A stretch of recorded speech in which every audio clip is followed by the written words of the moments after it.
When my husband took another woman's hand and walked into the crowd at our open-air dinner party in Napa Valley, the entire pavilion went dead silent. Over 100 guests froze and stared. Family, friends, Silicon Valley investors, board members, everyone watched in shock as Arthur Collins, with a smug smile on his face, introduced a 34-year-old woman named Chloe as someone vital to my future. He expected me to burst into tears. He expected me to be completely humiliated. But what he never saw coming was me, calmly walking up to the red-carpeted podium, pulling a sealed manila envelope from my evening bag, and placing it firmly in his hands. The second he opened it, that smile wiped right off his face. Inside were divorce papers, and that was just the opening act of the grand gift I had prepared for him. Before I get into the rest of the story, I'd love to hear your thoughts. If you were in my shoes that night, what would you have done? Would you have quietly walked away, or would you have confronted him in front of everyone? Let me know in the comments. And if you enjoy stories about resilience, betrayal, and starting over, I'd be incredibly grateful if you could hit that like button and subscribe to the channel. Also, let me know where you're watching from and what time zone you're in. I always love reading through your comments. My name is Evelyn Collins. For most of my life, I truly believed I had the kind of marriage that would last until my final breath. Looking back now, I realize just how dangerous that kind of absolute faith can be. When you spend 30 years loving someone, building a life together, and quietly making sacrifices for them, you stop imagining a future without them. You stop questioning things. You let your guard down completely because you're convinced that the person right next to you would never do anything to hurt you. 30 whole years. That's how I used to feel about Arthur. We met when I was 25 and he was 27. It was in a cramped, dingy basement of a tech incubator in San Francisco. I was a fresh law school graduate working as a junior attorney at a patent law firm, and Arthur was a brilliant but broke biomedical engineer. He had no money, no power, and at the time, no real achievements to his name. But he had this magnetic charm. Arthur had a gift for making you feel like you were the only person in the room. When he talked to you, he'd look straight into your eyes, and it felt like the rest of the world just melted away. At least, that's how it felt back then. 3 years later, we got married. I still remember our wedding day. We couldn't afford anything close to a luxury ceremony. My wedding dress came from a thrift store, and our reception was held next to some benches at a community park in San Jose. The food consisted of tacos and cheap beer that our friends chipped in to buy. But I was happy. I truly believed I had found my soulmate for life. During our first few years together, money was always incredibly tight. We struggled hard against the brutal cost of living in California. Some months we worried about how we'd pay the utility bills. Other months our fridge was practically empty. There were so many times I secretly skipped lunch just to save a few dollars, making sure Arthur had a hot meal while he stayed up all night working in the lab on his medical devices. I never told him about any of it. I didn't want him to carry that guilt. When our son Lucas was born, things got even tougher. 4 years later, our daughter Maya came along. Suddenly we had 2 kids, a heavy mortgage, and way more responsibilities than we ever anticipated. But somehow we made it through. What made those hard years bearable was the fact that we were a team. Or at least that's what I always thought. One night, Arthur came home with an idea that would change everything. He wanted to break away from his lab and start his own medical device company, Vertex Medical. Most people thought he was out of his mind. We had barely any savings. 2 young kids, a mountain of debt, and absolutely no guarantee of success. Even my parents thought it was way too risky. But I believed in him. I always believed in him. I remember sitting at our wobbly kitchen table late that night while the kids were fast asleep upstairs. Arthur spread the business plan across the table, his hands shaking slightly from a mix of nerves and excitement. "What if I fail?" he asked. I reached across the table and squeezed his hand tightly. "Then we fail together," I said. And I meant every single word. What happened next is something most people on the outside never knew. To help Arthur get Vertex Medical off the ground, I put my own legal career on hold indefinitely. I cut back my hours at the firm, and eventually, I quit that promising job entirely. Right there at our kitchen table, I handled all of the company's legal compliance, patent applications, bookkeeping, taxes, and payroll. In the medical device industry, dealing with the FDA approval process is an absolute nightmare. I stayed up night after night, digging through mountain after mountain of complex federal regulations, drafting thousands of pages of applications, and answering grueling questions from investors. When the company didn't even have enough cash to cover payroll, I took on freelance legal writing gigs just to bring in extra money. Countless nights, I'd tuck the kids into bed and then sit at my computer working until 3 in the morning, only to get up at 6 to start the whole cycle over again. I wasn't just Arthur's wife, I was his business partner, his legal counsel, his backbone, and his safety net. When the company hit its most expensive development phase and desperately needed a massive bridge loan, I agreed to take out a second mortgage on the old house in Palo Alto that my late parents had left me, using it as collateral. That decision terrified me so much I lost weeks of sleep. If the company went under, we'd lose our safety net. But Arthur made me a promise. "Evelyn, I will never forget what you've done for me." I kept those words close to my heart for years. Whenever life got overwhelmingly stressful, I would silently repeat them to myself. Eventually, all those sacrifices paid off. The cardiovascular stent the company developed got FDA approval, and Vertex Medical absolutely exploded. New contracts poured in, our staff grew rapidly, and revenue soared exponentially. For the first time in our lives, we experienced absolute financial freedom. We moved into a gorgeous estate in Atherton. It wasn't some gaudy, flashy palace, but an elegant home with a massive backyard surrounded by century-old oak trees. The kind of house we used to think only the ultra-wealthy elite of Silicon Valley could ever afford. I remember one sunny afternoon standing out on the terrace, watching Lucas and Maya splash around in the pool. Arthur wrapped his arms around me from behind. "We made it," he whispered. Back then, I believed him without a shadow of a doubt. Years rolled by. The kids grew up. Lucas went to medical school and is now an attending ER physician at a top hospital in Los Angeles. Maya became an incredibly talented UX designer and settled down in Seattle. I was so proud of them. Our family wasn't perfect. No family is. But to the outside world, we were happy, successful, stable, and deeply blessed. We were the kind of couple that young entrepreneurial pairs looked up to as role models. If someone had told me back then that my marriage would eventually shatter in front of hundreds of people, I would have thought they were joking. Because even as Arthur became more and more successful, I never once doubted his loyalty. Not a single time. I trusted him 100%. Maybe that was my biggest mistake.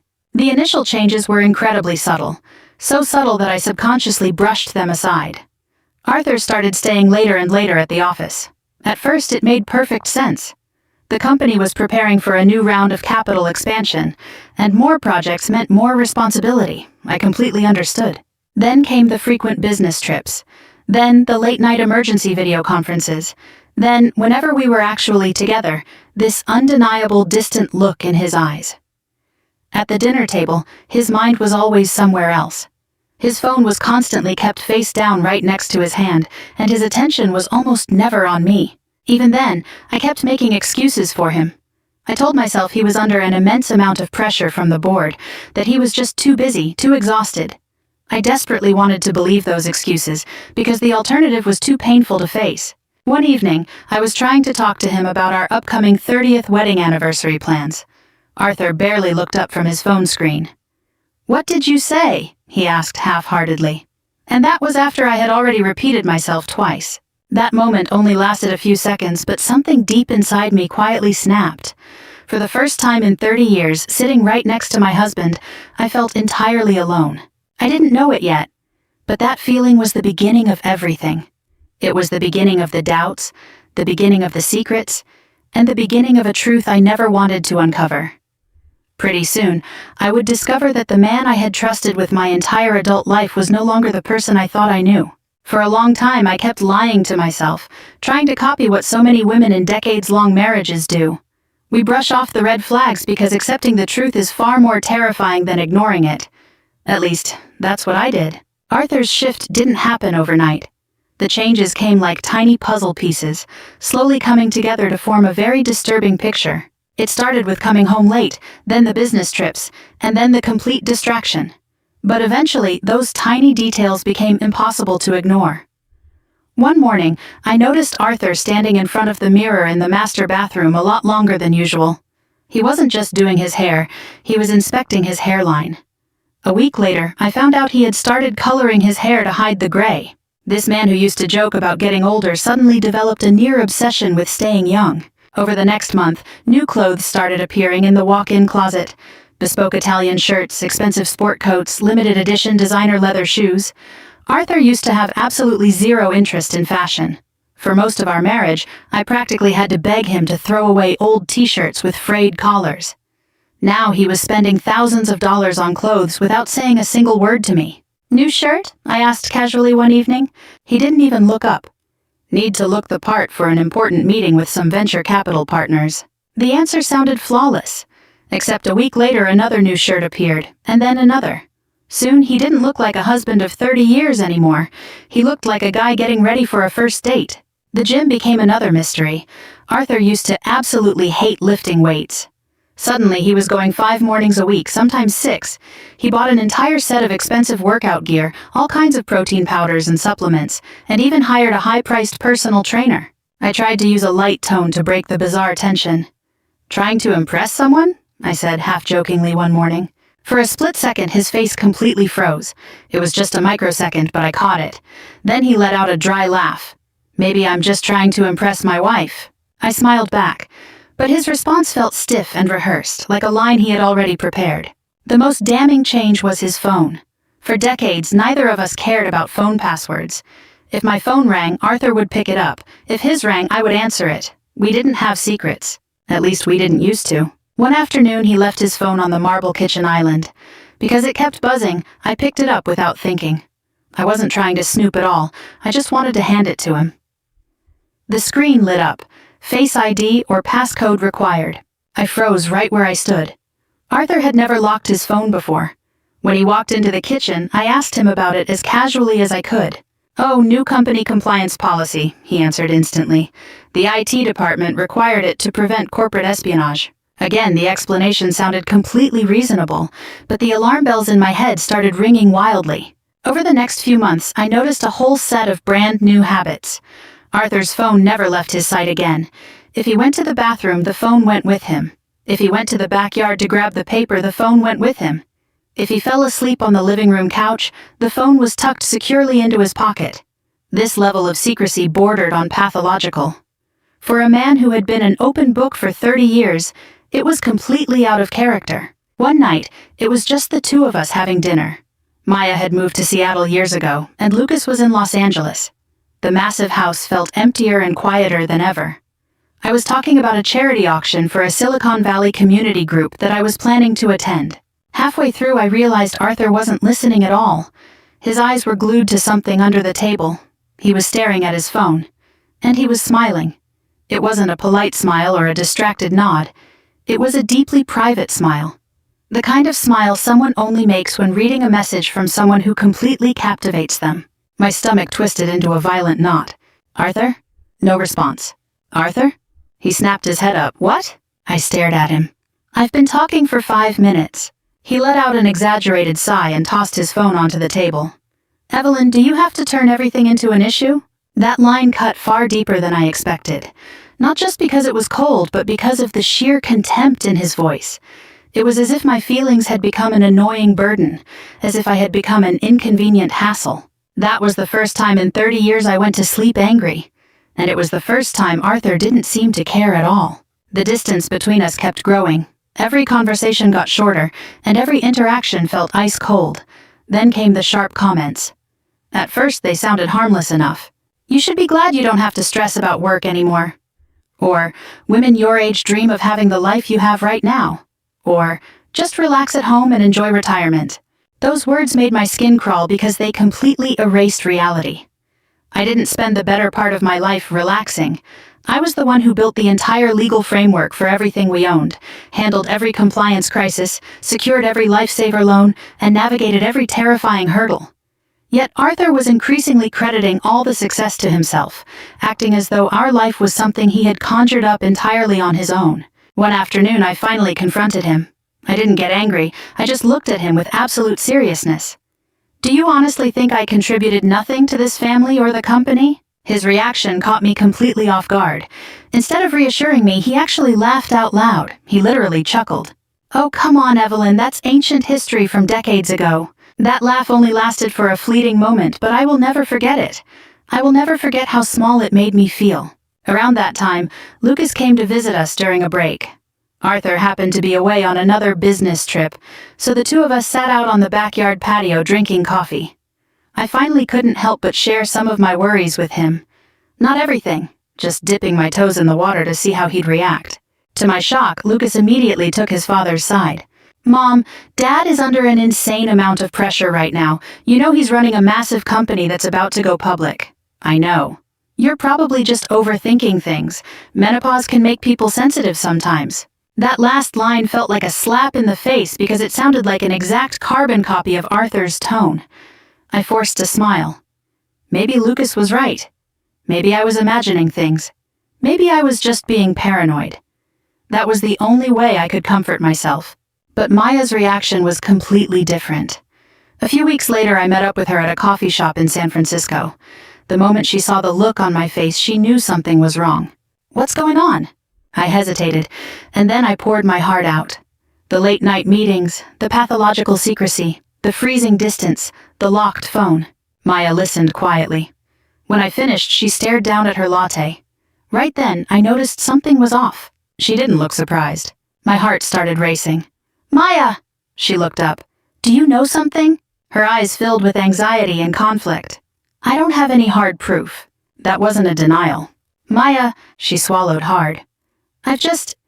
I've also noticed his behavior has been really weird lately. We grabbed dinner the last time he had a meeting in Seattle, and he was texting someone the entire time. Plus his cologne was completely different.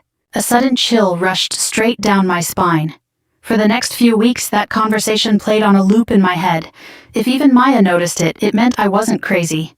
Maybe things really had reached a point of no return. The definitive proof finally surfaced on a rainy Tuesday afternoon. Arthur was away at what he claimed was a 3-day medical tech summit in Boston. I was in the home study organizing tax documents when I noticed an unfamiliar manila envelope tucked between several investment statements. Normally, I would have ignored what looked like a routine bill, but intuition drove me to pick it up. Inside was a printed property tax receipt and a homeowners association bill. At first glance, nothing seemed unusual. Then I saw the address. An ultra-luxury vacation resort community in Lake Tahoe, California. Not Boston, and definitely not Atherton. Lake Tahoe. My hands began to shake uncontrollably. I cross-checked the dates and payment records on the bill. The purchase of this property lined up exactly with the time frame Arthur claimed the company was doing a secret R&D lockdown retreat. And the person paying the HOA fees was a woman named Chloe Swan, though the funds were drawn from one of Arthur's personal offshore trusts. I stared at that piece of paper, feeling like time had completely stopped. A corner of my mind was still frantically searching for an innocent explanation. Maybe it was a financial error, maybe a misunderstanding, maybe anything. But deep down in my gut, I already knew the answer. For months, my instincts had been screaming at me. Now they finally had physical evidence. It wasn't a smoking gun that proved everything, but it proved Arthur was lying, shifting assets, and living a double life. Once a husband starts lying about his whereabouts and his finances, the next questions become chilling. Who was this Chloe? How long had this been going on behind my back? And most importantly, what kind of woman was worth risking a 30-year marriage and half his net worth for? After discovering that Tahoe bill, I didn't immediately confront Arthur. That might surprise a lot of people. If this had happened when I was younger, I probably would have exploded instantly, thrown the bill in his face, and demanded an explanation for every single lie. But after going through 35 years of adult life and 30 years of marriage, a strange shift happens to a person. You start to fear hearing the answer. As long as I stayed silent, there was still a 1 in a million chance I was wrong. A 1 in a million chance that there was some logical explanation I just couldn't see. But the moment I tore down that curtain, that 1 in a million hope would be gone forever. So, I didn't blow up. I chose to wait, and I started to watch. For the first time in my life, I began observing my husband the way a federal investigator tracks a prime suspect. The process was absolutely heartbreaking. Once I actually started paying attention, I realized just how blindingly obvious the signs had been for months, maybe even years. Arthur became fiercely protective of his work schedule. Whenever I casually asked about a meeting or how a project was coming along, his answers were always vague and dismissive. Just corporate stuff, nothing interesting, same old, same old. Yet, he was out of the house more than ever. One night, he claimed he was having dinner with a few major private equity players from Wall Street. 3 hours later, I checked their LinkedIn profiles. They were all attending an industry gala in New York, and Arthur wasn't in a single photograph. That was the first massive lie I was able to completely disprove with cold logic. Discovering that kept me sitting in a dark kitchen until midnight. I remember staring out the pitch-black window above the sink, watching my own reflection. I looked so much older than I remembered. Exhausted, anxious, heartbroken. I finally asked myself the one question I had been running from. What if Arthur is actually having an affair? Just thinking the words made me sick to my stomach. Because if the answer was yes, it meant the marriage I had believed in for half my life was nothing but a total lie. A few days later, I decided I needed facts, not assumptions. Facts. I didn't want a dramatic screaming match. I just wanted the truth. The whole truth. My chance came completely by accident. Arthur left his backup laptop behind in the study. Under normal circumstances, I would never dream of touching his work devices, but that day, I made an exception. I told myself I was just looking for answers, nothing more. The computer wasn't password protected. Within minutes, I was digging through hundreds of emails about company operations. Most of it was routine compliance reviews, invoices, and scheduling discussions. But then, a name started popping up everywhere. Chloe Swan. I had never heard that name before in my life. At first, nothing seemed out of the ordinary. Her title was Senior Director of Strategic Mergers and Acquisitions. Apparently, Arthur had poached her from another firm with a massive salary about a year and a half ago. But as I read further, things started getting incredibly weird. Her level of authority seemed ridiculously high. It was way beyond what any mid-level manager who'd only been with the company for a year should have. She was CC'd on top-secret board communications, involved in core executive decisions, and even invited to internal capital restructuring meetings usually reserved strictly for founders. Even more startling, several company veterans who had been with us since the early days seemed deeply frustrated by her influence. One email immediately caught my eye. The company's CFO had written, "Why is Chloe being included in the strategic sessions for the core intellectual property carve-out? She has absolutely no compliance or financial background." Arthur's reply was incredibly blunt, "Because I trust her judgment." I read that sentence 3 times. Because I trust her judgment. That kind of phrasing felt intensely personal, not professional. My stomach twisted into a violent knot. Over the next week, I started quietly gathering information. I never in a million years imagined myself doing something like this, but every new discovery dragged me deeper into the abyss. One afternoon, using the excuse of dropping off some paperwork, I went straight to corporate headquarters. The receptionist greeted me warmly. A lot of the older staff still remembered the days when I was pulling all-nighters on the floor to get our legal compliance sorted out. As I walked down the hallway, I noticed a large framed photo on the wall from a recent executive team-building retreat in Napa Valley. My eyes found Arthur immediately. And then I saw her. Chloe was standing right next to him. Way closer than any normal employee should be standing to a married CEO. Her hand was resting lightly, intimately on his forearm. Most people probably wouldn't notice it, but I did, because a wife's intuition is like radar. She was beautiful, drop-dead gorgeous, actually. Tall, with wavy hair, wearing a perfectly tailored designer suit. She had the kind of effortless confidence that sucks all the oxygen out of a room the second she walks in. The kind of woman who could make an aging man feel 20 years younger in an instant. I stood in front of that photo, staring for a long time. It wasn't because I hated her, not yet, but because I suddenly realized exactly what I was up against. This wasn't some drunken mistake. This wasn't a temporary lapse in judgment. In the shadows, a much deeper, more terrifying undercurrent was moving. A few days later, fate handed me the final piece of the puzzle. My old friend Diane went to a charity luncheon in downtown San Francisco with a group of Silicon Valley wives. When she called me that evening, her voice sounded hesitant and uncomfortable. "Evelyn, can I ask you something?" "Sure." "Was Arthur up in Lake Tahoe last month?" That question made my heart completely skip a beat. "Why do you ask?" There was a long pause on the line.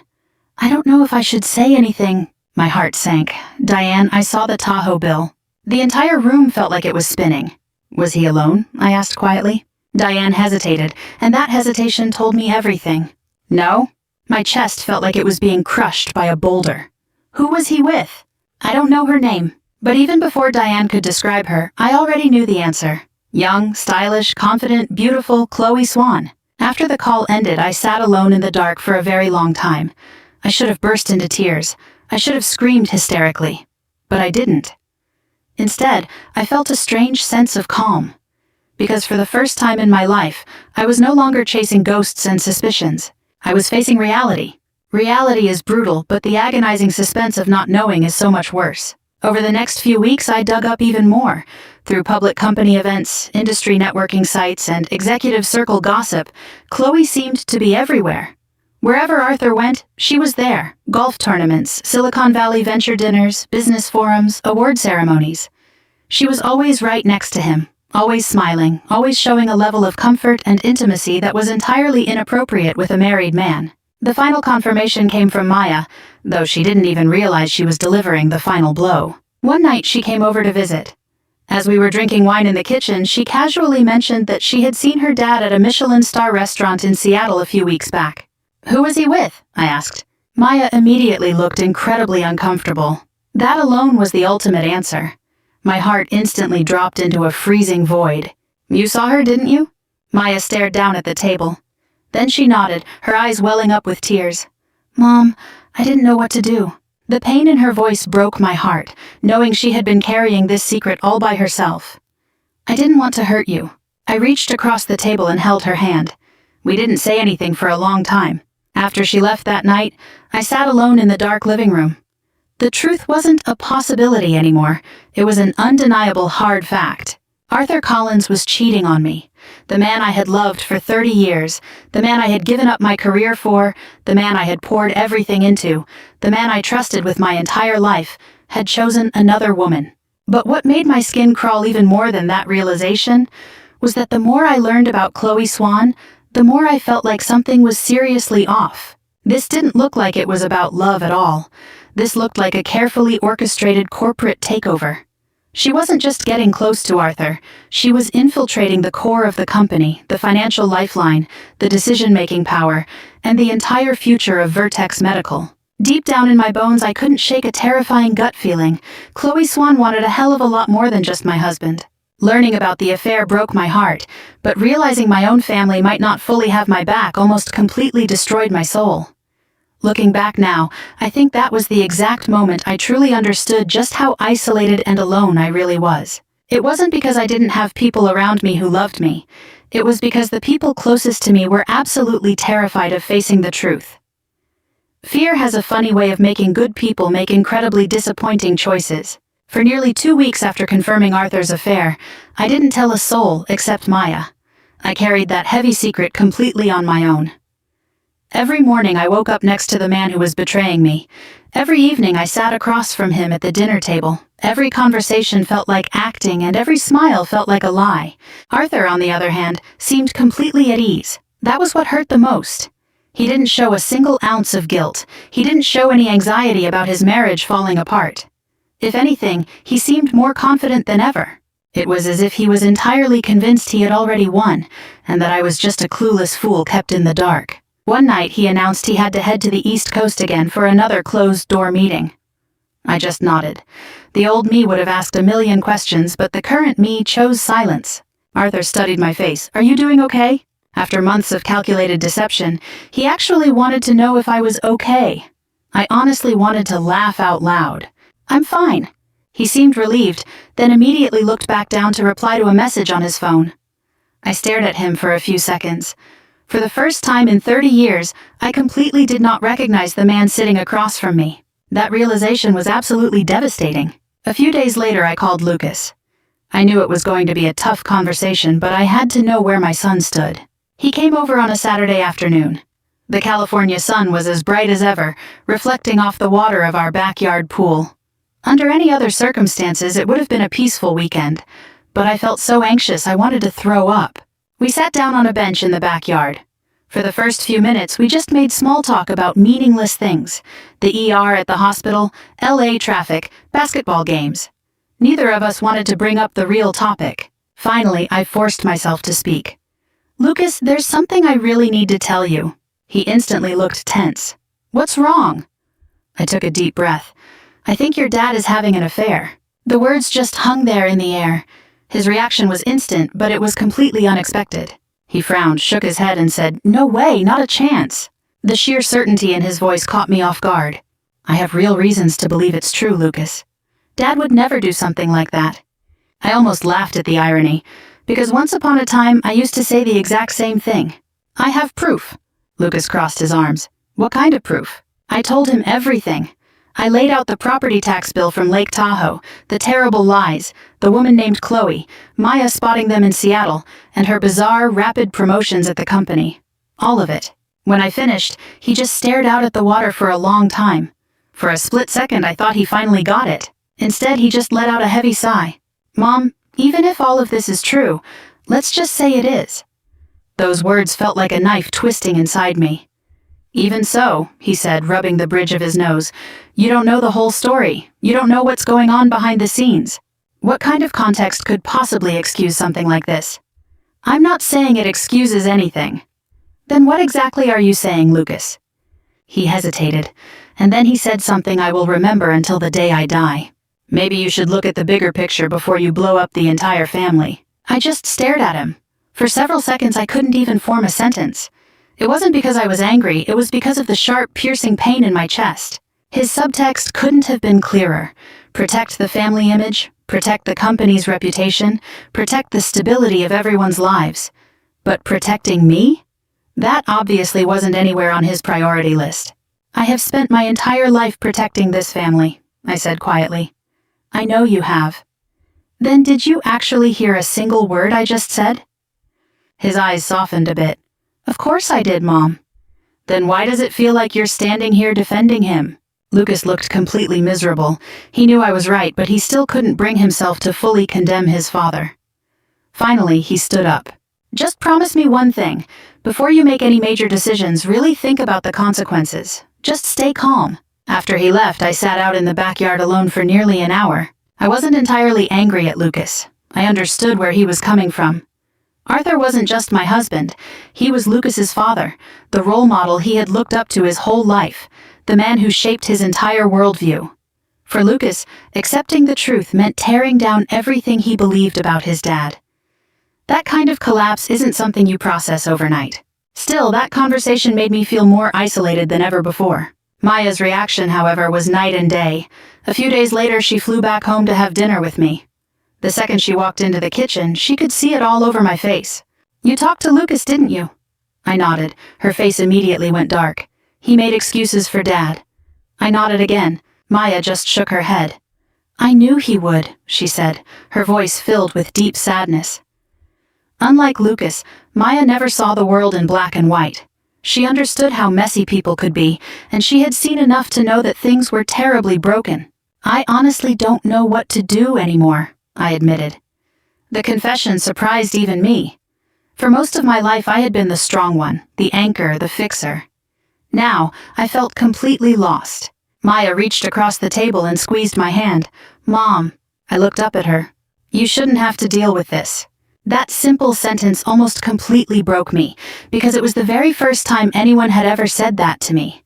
Tears welled up in my eyes. It wasn't because she had a solution to my problems, but because she validated my pain. Sometimes just having someone acknowledge it is enough. We sat there in silence for a few minutes. Then Maya asked a question. "What do you want?" I opened my mouth but then closed it because I honestly didn't know. Did I want Arthur to come home and confess? Did I want him down on his knees crying for forgiveness? Did I want him to end the affair? Or did I just want my old life back? The truth was so much more complicated. What I wanted most was the one thing that was now impossible. I wanted those 30 years of unbroken trust back. I wanted that absolute certainty back. I wanted the purity of what we used to have. But that was pure fantasy. Once trust shatters, something fundamental changes forever, even if the marriage manages to survive on the surface. The following week, another incident forced me to face a much uglier reality. Arthur and I attended a high-profile Silicon Valley health tech charity gala together. The entire night he treated me like I was invisible, spending almost all his time talking to investors and Wall Street executives. At one point I walked up to a small circle he was chatting with. The exact second I joined them, Arthur abruptly cut off the conversation. "Sorry, we're right in the middle of discussing core business restructuring strategy." The subtext was loud and clear. "This conversation is way over your head." The humiliation was subtle, but it was absolutely intentional.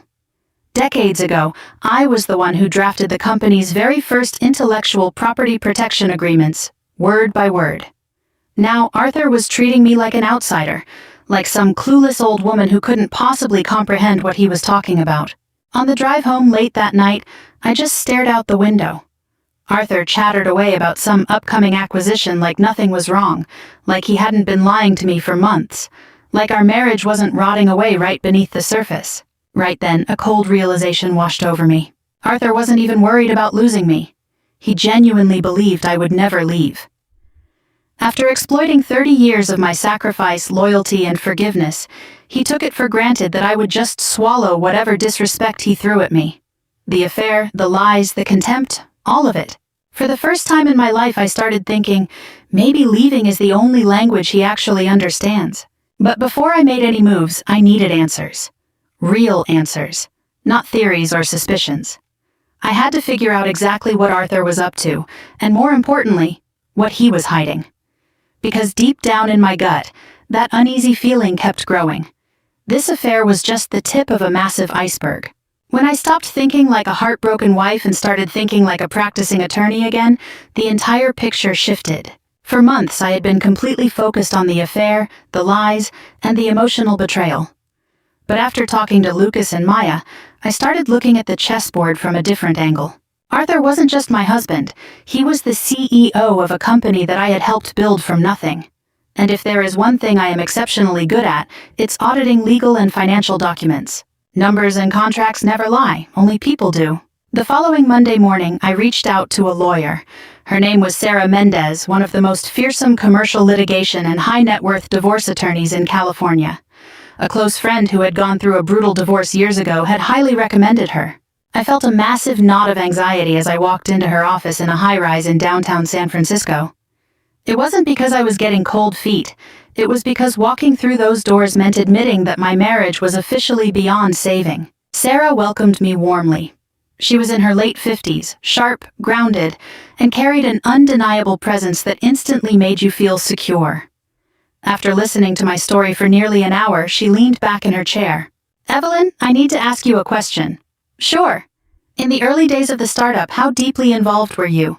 I almost let out a bitter laugh. "Incredibly deep. Can you give me specifics?" So I laid it all out for her. I told her how I handled every single patent application, compliance document, equity distribution, vesting schedule, and tax strategy. I told her how, when the company's cash flow was dry, I took out a second mortgage on my parents' old house in Palo Alto to provide a personal guarantee for the loan. I told her I had signed core, confidential documents that most corporate spouses wouldn't see in a lifetime. Sarah listened intently, then she asked a second question. "Do you still have copies of those documents?" I blinked. "Some of them, yes." "Find them, all of them." The sheer seriousness in her voice made my heart race. "Why?" She crossed her hands on the desk. "Because I have a feeling your husband might have overlooked some highly lethal legal liabilities." That day, for the very first time, I felt an emotion other than crushing grief. I felt a spark of fire. That night, I started frantically digging through the dusty boxes in our home storage room. Decades of files filled the cabinets. Most people would have burned these old, ancient papers long ago or thrown them out as trash. But I didn't. The attorney instinct deep in my bones had made me keep everything. By midnight, my large dining room table was buried under folders. Loan agreements, corporate registration copies, patent co-signatures, tax returns, and cap tables. Some of these documents were over 20 years old. As I flipped through them, a flood of memories came rushing back. Every risk, every sacrifice, every sleepless night, every decision Arthur and I had made together. I dug deep into the paperwork, and then I uncovered a massive critical secret. A lot of the core assets weren't just legally considered community property, they were directly tied to my name. Several key pieces of intellectual property acquired during the company's early expansion still contained irrevocable clauses listing me as a co-patent holder. At several crucial turning points, the company could never have secured its later rounds of funding without my personal signature and historical financial guarantees. I wasn't just an abandoned wife. I was the literal load-bearing wall of this entire corporate empire. Discovering this gave me a bizarre, overwhelming rush of power. For months, Arthur had made me feel like an insignificant, useless burden, but the black and white legal documents told a completely different story. 2 days later, I walked back into Sarah's office carrying a stack of heavy boxes. She spent several hours cross-referencing the documents. The more she read, the brighter her eyes got. This is incredible," she said, looking up. "Your legal role back then was more central than that of a typical co-founder." I nodded. "I know." "Does Arthur know you still have these original copies?" I thought about it and shook my head. Most likely not. Arthur never looks back at old paperwork. He only cares about the next round of funding, the next acquisition, the next big thing. He's incredibly careless. And while he was busy looking ahead, I had spent years quietly preserving the entire deck of cards this empire was built on. Sarah suggested bringing in an independent financial and cybersecurity expert, Marcus Chen, a top investigator who specialized in auditing corporate fraud and offshore asset transfers. A week later, I met Marcus. After evaluating the situation, he took the case immediately. The investigation started slow. Marcus began by pulling all public business records, Delaware shell company registrations, and patent assignment logs. He didn't find anything major at first. Then, he started digging for the deeper answers, the kind only Arthur could provide. Pretty soon, a highly unusual red flag surfaced. A few recent major transactions looked incredibly sketchy. They weren't technically illegal, but they were highly abnormal. Vertex Medical's funds were being shuffled between different accounts in a way they never had been before. Several consulting fees paid to specific M&A advisory firms were staggeringly large, and the corporate structures of those firms were tangled webs. Marcus never jumped to conclusions, and neither did Sarah, but they both encouraged me to keep gathering whatever intelligence I could at home. As time went on, I started observing with a much sharper eye. For the first time, I noticed Arthur spending a massive amount of time at home reviewing complex restructuring reports, something he rarely used to do outside the office. He would regularly lock himself in the study for hours. When I casually pushed the door open, he would instantly minimize his screen or snap his laptop shut. That behavior practically screamed guilt. One evening, I tried a casual question. "How are things at the office lately?" "Great," he shot back instantly. "Any major challenges?" "Nope." He answered way too fast, like a line he'd memorized. I looked at him closely. The man sitting across from me looked confident on the surface, but there was a distinct tension in his shoulders. Something was eating at him, I could tell. The following month, the investigation hit a breakthrough. While sorting through some old files, I discovered an addendum to an original loan agreement from nearly 30 years ago. One specific clause immediately caught my eye. It stated that a core cardiovascular stent patent, used during the company's early expansion, was still tied to a cross-collateralization obligation that had never been formally released. And the guarantor listed on that obligation was me. I wasn't entirely sure what that meant for a modern, complex acquisition, but Sarah definitely did. When I pushed the document across her desk, her eyes turned ice cold. "This clause is a nuclear option," she said. "How powerful is it?" "Powerful enough to make any potential buyer walk away from a deal instantly." My heart rate broke into a sprint. For the first time since discovering Arthur's affair, I felt a surge of absolute confidence. It wasn't because I wanted revenge, it was because I finally saw the entire chessboard. For months, Arthur had treated me like I was blind, an aging, easily manipulated wife who would quietly step aside with whatever scraps he threw my way. But he forgot one fatal thing. Before he became a shining star in Silicon Valley, I was a damn good practicing attorney.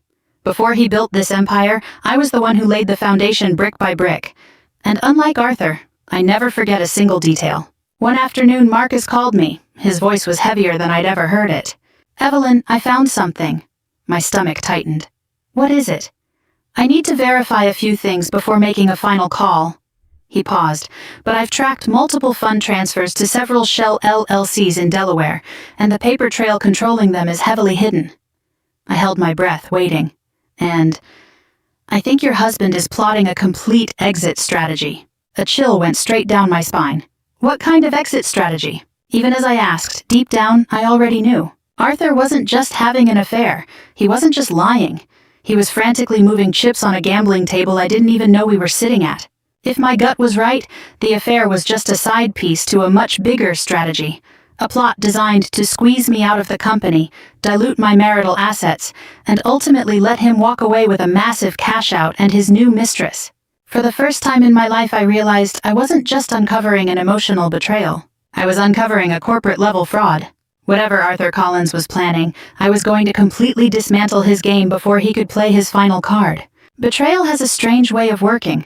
Once you finally see the whole picture, the fear starts to fade. It doesn't happen all at once, and it doesn't go away completely, but it chips away piece by piece. The woman who used to cry herself to sleep in the dark was transforming. The woman who wanted to save her marriage at all costs was starting to ask a completely different question. What exactly am I killing myself to save? Because the marriage I thought I had was already dead. The trust was gone, the honesty was gone, and the partnership was gone.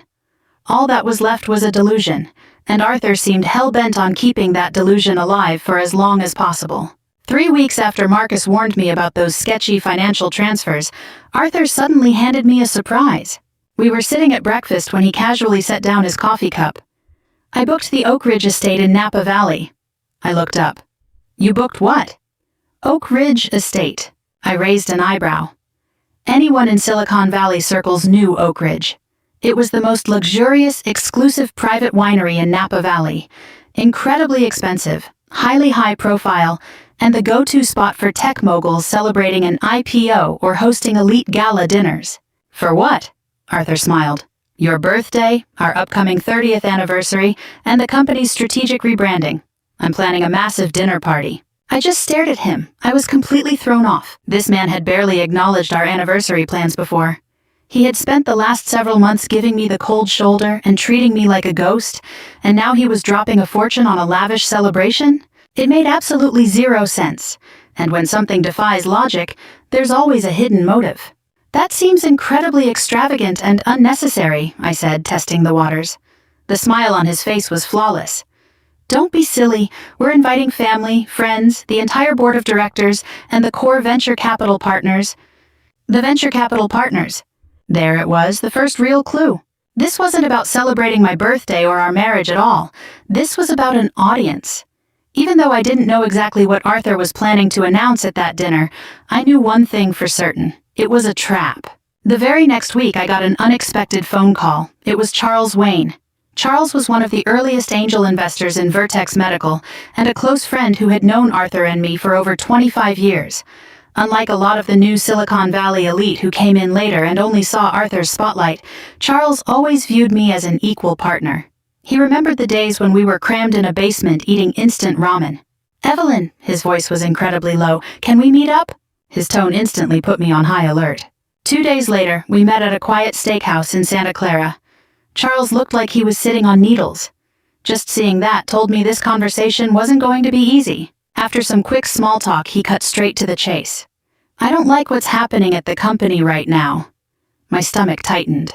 What do you mean? Charles sighed. I mean Arthur. Some of the decisions he's been making lately are deeply concerning to me.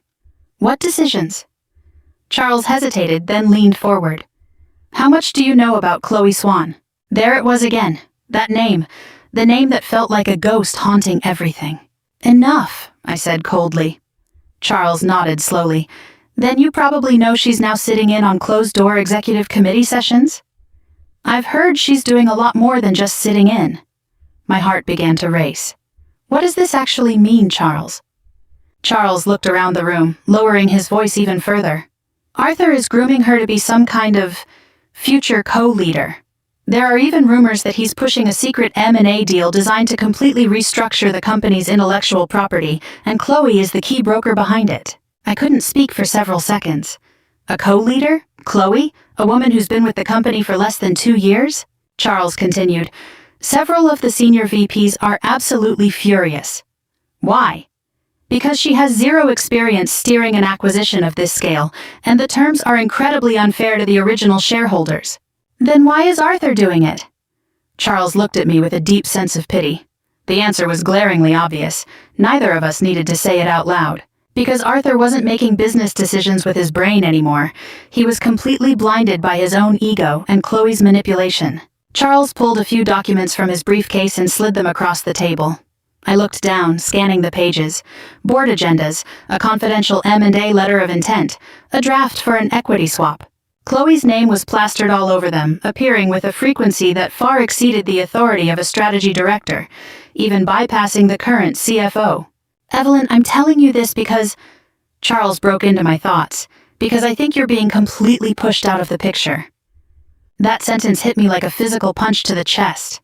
It wasn't that I hadn't imagined this possibility, but hearing someone else say it out loud made the brutal reality so much worse. For months, I had kept my eyes locked on a dirty affair. But now, a terrifying truth had fully surfaced. Arthur wasn't just trying to abandon me emotionally. He wanted to completely erase me legally, financially, and from the very empire I helped build. He was planning to use my life's work to pave a golden runway for himself and his mistress. That night, I called an emergency meeting with Sarah and Marcus. We laid out all the puzzle pieces on the table: the affair, the Delaware shell companies, the intel from Charles, the bizarre money flows, and Chloe's rapid, unnatural rise to power. Sarah listened with absolute intensity. When we finally broke everything down, she leaned forward, resting her intertwined hands on the desk. "Evelyn, you need to get ready for war." "What kind of war?" "A vicious, high-stakes legal battle." Those words just hung there in the air. I looked over at Marcus and he nodded. I agree. If someone had told me that a month ago, I would have been completely terrified. But now it only confirmed what I already knew in my gut. Arthur was preparing an execution, and I had to jam the barrel right back into his mouth before he could pull the trigger. The next few days became a blur of frantic preparation. Sarah started drafting a mountain of legal paperwork, including a devastating application for a temporary restraining order. Marcus worked day and night to lock down electronic evidence of the illegal asset transfers. I ran all over town, signing countless documents. The process was completely exhausting, but at the same time it gave me an incredible rush of power. For the first time in months, I felt like I was driving the car. I wasn't the helpless wife taking a beating anymore. I was the hunter. One afternoon, Sarah called. "Your paperwork is ready." I knew exactly what she meant. The divorce papers, along with a court injunction that would completely freeze Arthur's secret asset transfers and corporate acquisitions. We both went silent on the phone for a few seconds. Then I whispered, "Perfect." The next day, I went into her office. She handed me a sealed manila envelope. It looked completely ordinary and unassuming, but holding it in my hands, it felt heavier than anything I had ever lifted in my life. I just stared at it for a long time.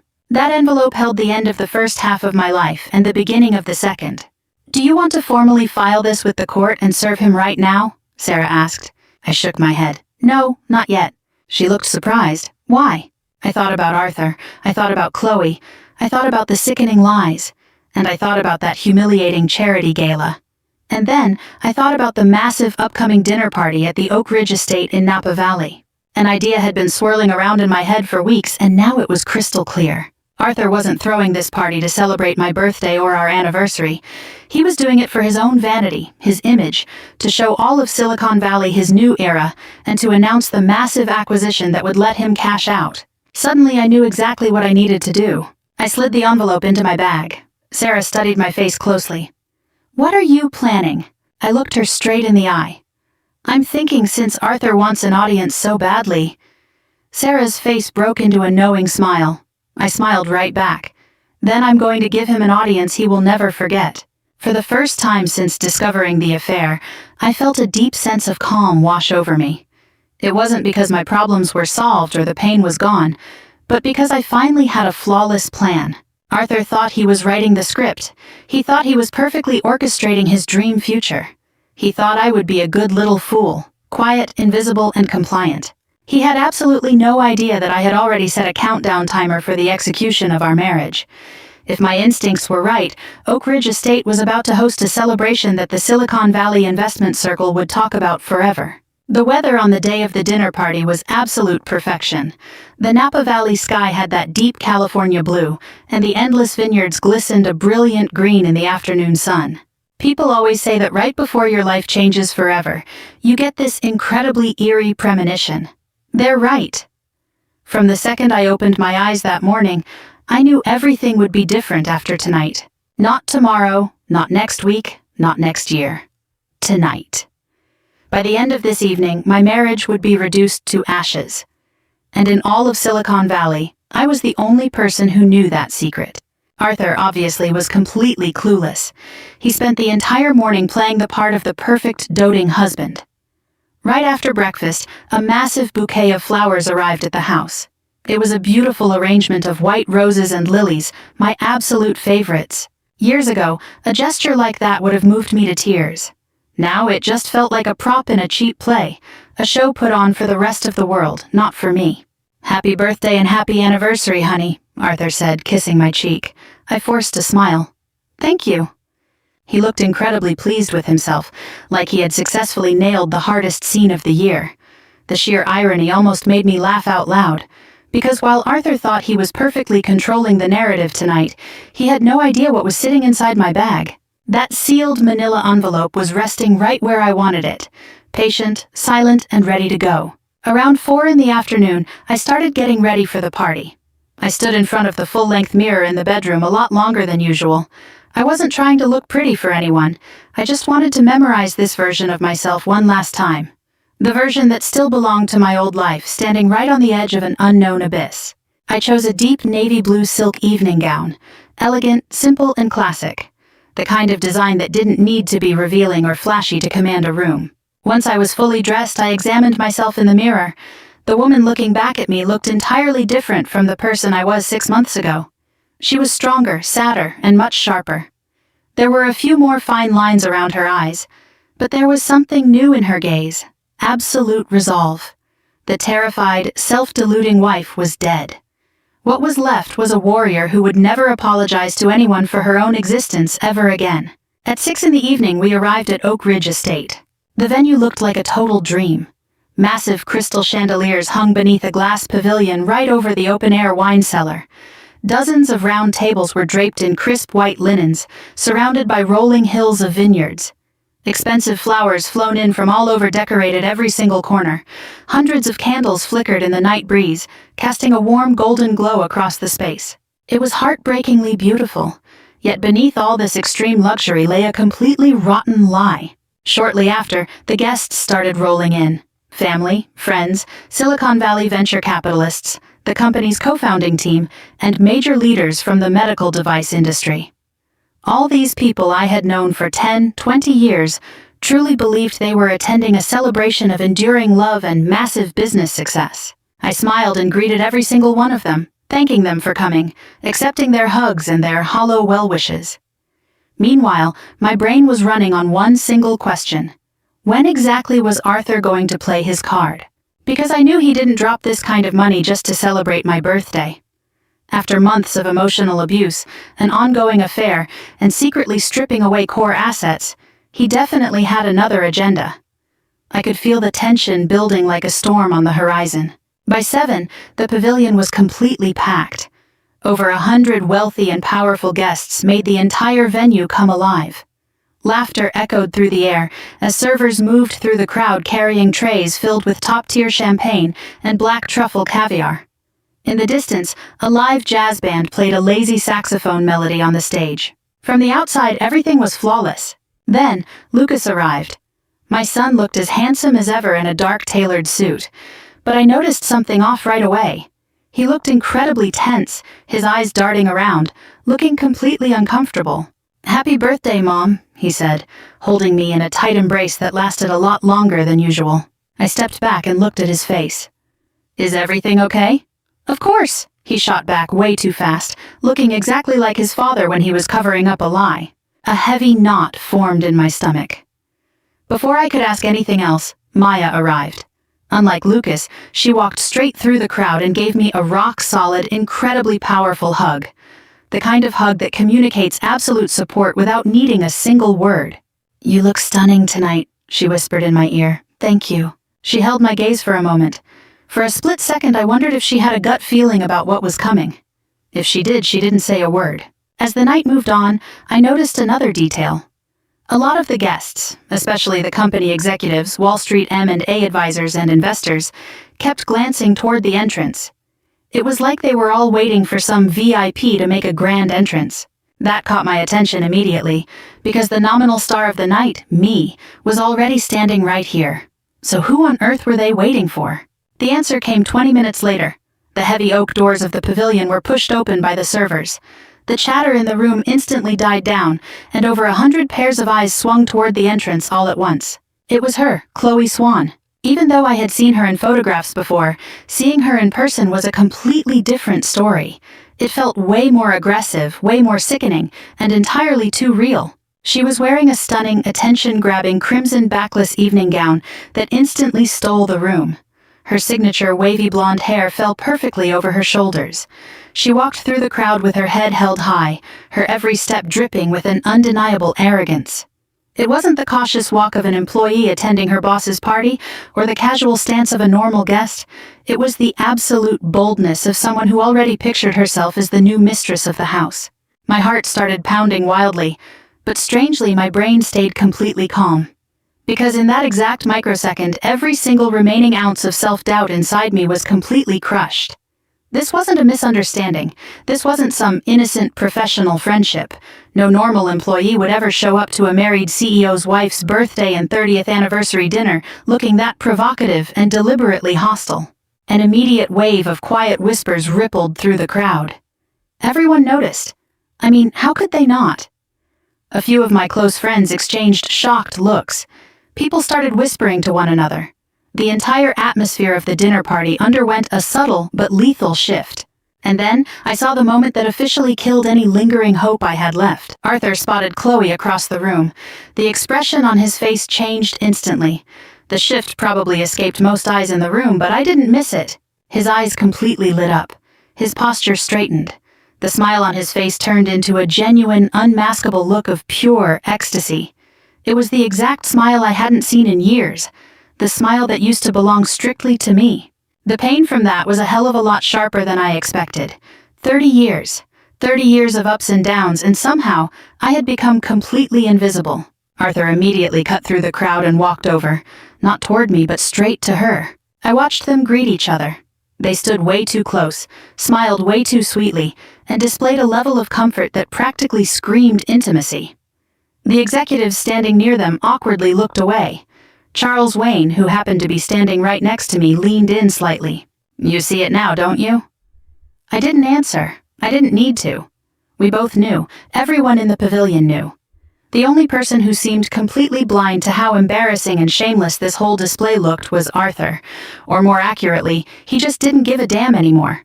For the rest of the evening, Chloe continued to mingle through the crowd. She moved through the room like a fish in water, introducing herself, laughing with the core venture capital partners, and clinking glasses with executives. At one point, I overheard the wife of a board member asking him who she was. Arthur's response sent a cold shiver straight down my spine. Chloe is someone vital to my personal future. Not an exceptional employee, not a brilliant M&A director, but someone vital to my personal future. That phrasing was incredibly deliberate. It was the exact kind of public relations spin used to prep an audience before dropping a massive bomb. Suddenly, the whole picture clicked into place.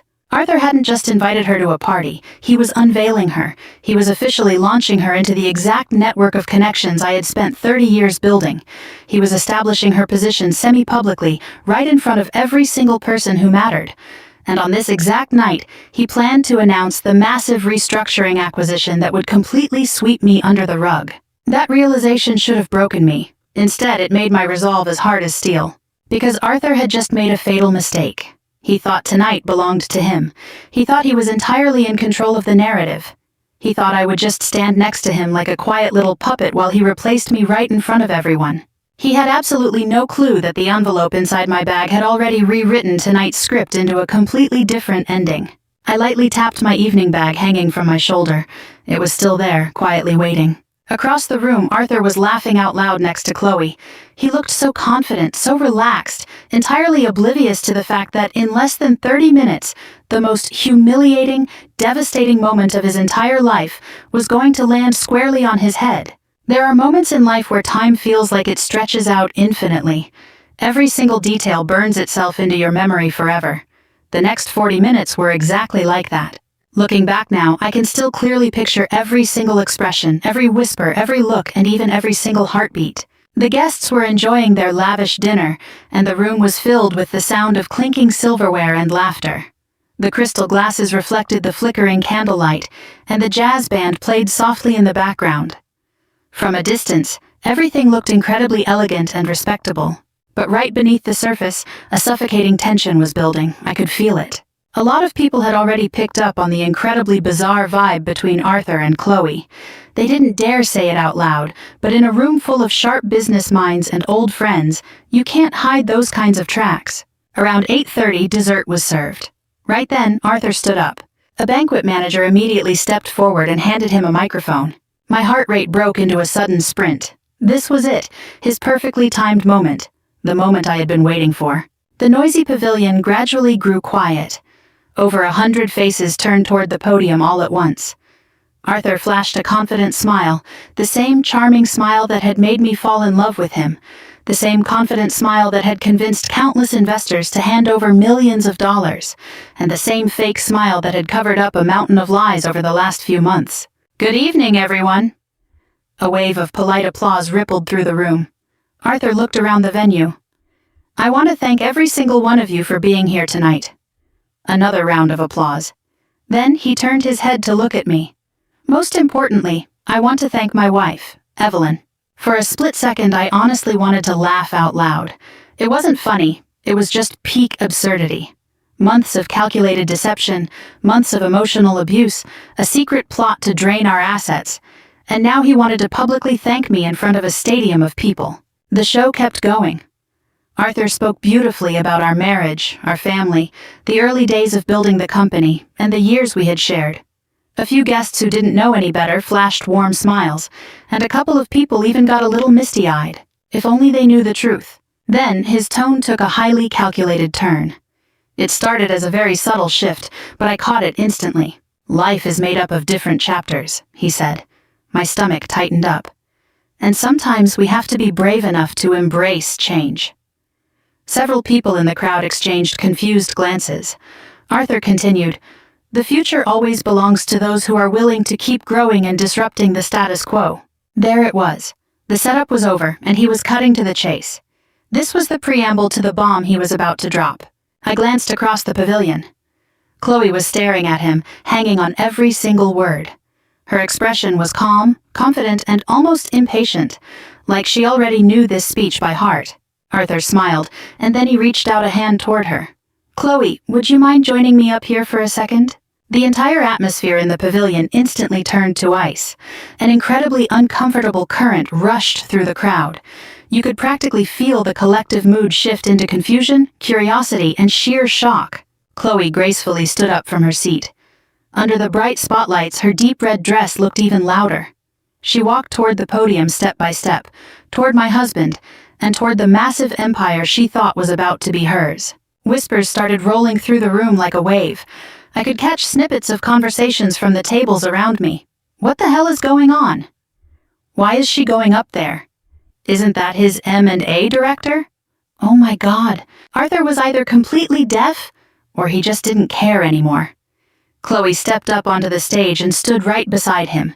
Suddenly the image became so ironic it was almost impossible to look at. A highly successful, aging Silicon Valley tycoon standing side by side on stage with a beautiful young blonde executive, while his wife of 30 years sat down in the audience. The symbolism of that image was practically screaming at the room. Arthur smiled again. "I want to officially introduce someone who has become incredibly important, to me personally, and to the future of Vertex Medical." Dead silence. Total, absolute silence. Even the servers pouring wine completely froze. Nobody wanted to miss whatever was coming next. Arthur looked at Chloe, then turned back to the audience. "Over the past year and a half, Chloe Swan has brought immeasurable value to Vertex Medical." A few of the veteran board members shifted uncomfortably in their seats. Charles Wayne's face went entirely white. Arthur kept talking smoothly. "She has helped us reshape our core company strategy, and tonight she is going to spearhead our massive upcoming merger with the Silicon Valley Capital Group." The merger, reshaping, vital. Every single word sounded meticulously crafted, very, very careful. And then he delivered the line that finally pushed everything over the edge. "I am entirely convinced that as my life and career enter this next chapter, she will play an irreplaceable vital role. A collective gasp swept through the pavilion. It wasn't everyone, but it was loud enough that nobody could ignore how horrifyingly inappropriate it was. Arthur had crossed the line. In the most public setting possible, he had crossed it shamelessly. I looked over at Lucas. Every ounce of color had completely drained from his face. For the first time in his life, my son looked like he finally understood just how bad things really were. Maya's face was a mix of pure horror and unmasked anger. A lot of the guests were staring directly at me, completely undisguised. They were waiting, guessing, anticipating. What would the publicly humiliated wife do? Would she burst into tears? Would she storm out the door? Would she make a massive scene like a crazy woman? Arthur clearly was expecting one of those reactions too, because when his eyes finally landed on me, he looked completely relaxed, confident, like a victorious king. He thought the ink was already dry on this deal. But what he saw instead was a reaction he never could have anticipated in his wildest dreams. I was smiling. It wasn't a crazy, hysterical laugh, or some dramatic, theatrical smirk. It was just a deeply calm, ice-cold smile. The exact second Arthur noticed it, a fleeting flash of panic crossed his face. He didn't understand. How could he? He had spent the whole night thinking I was the only person in this pavilion standing around like a lamb to the slaughter without a plan. Slowly, I stood up. Over 100 pairs of eyes instantly locked onto my every move. The entire pavilion went so quiet you could have heard a pin drop. The only sound in the room was the sharp click of my heels against the carpet. 1 step, 2 steps, 3 steps. I walked straight toward the podium, toward Arthur, toward Chloe, and toward the absolute end of my marriage. The two of them stood there like they were pinned to the floor, completely frozen. For months they had been hiding in the shadows, pulling the strings and writing the script. But now, right in front of hundreds of Silicon Valley's elite, they suddenly had no idea what was supposed to happen next. I stepped up onto the stage. Arthur instinctively lowered the microphone. "Evelyn," he whispered. For the first time all night, a flash of real panic cracked through his voice. I completely ignored him. Instead, I reached down and unzipped my evening bag. Out in the audience, several investors actually leaned forward in their seats, staring intently at my hands. The entire world felt like it was freezing in place. I pulled out the manila envelope. The exact envelope Sarah had handed me weeks ago, the one that had been waiting patiently for this exact moment. Arthur knit his brows. "What is that?" I looked straight into his eyes. The eyes I had trusted for 30 years. The eyes that had looked at me while telling countless lies. The eyes that were finally beautifully filling with terror. And then I slapped the envelope right into his hands. No hysterical accusations, no screaming, no tears. I just handed it over. Every single eye in the pavilion focused on that envelope. Arthur stared down at it, looking completely baffled. Then, incredibly slowly, he tore open the seal. I swear I will never forget the expression that washed over his face. Shock. Pure, unadulterated, ghost-white shock. All of his smug, untouchable arrogance was instantly sucked out of the room. The color drained from his face until he looked like a sheet of paper. His hands began to shake so violently that the documents inside started rattling against each other. For several long seconds, he just stared down at the paperwork. He couldn't make a sound, he couldn't move an inch, and his brain completely jammed trying to process what he was looking at. Finally, he looked up at me, completely desperate. "Evelyn," his voice cracked, entirely out of breath. For the first time in his life, he looked like a cornered animal. I calmly stepped up and snatched the microphone right out of his hand. The crowd was dead silent. Every single guest was waiting, every investor was listening, and everyone was about to witness Arthur Collins fall from grace. I scanned the room, looked at my husband, glanced over at Chloe, and finally spoke. "Since Arthur chose tonight, in front of all of you, to introduce a vital new chapter in his life." The silence in the room grew even heavier. You couldn't even hear anyone breathing. I thought this would be the perfect moment to introduce my own. Nobody moved, nobody said a word. I continued into the microphone, my voice crisp, loud, and steady. "Those documents are divorce papers, and..." I paused, letting my cold gaze drift over the venture capital partners in the front row. "A temporary restraining order just issued by the California Federal Court, freezing any and all transfers of Vertex Medical's core intellectual property and halting the merger indefinitely." A collective roof-shattering gasp exploded through the pavilion. The entire venue turned into a powder keg.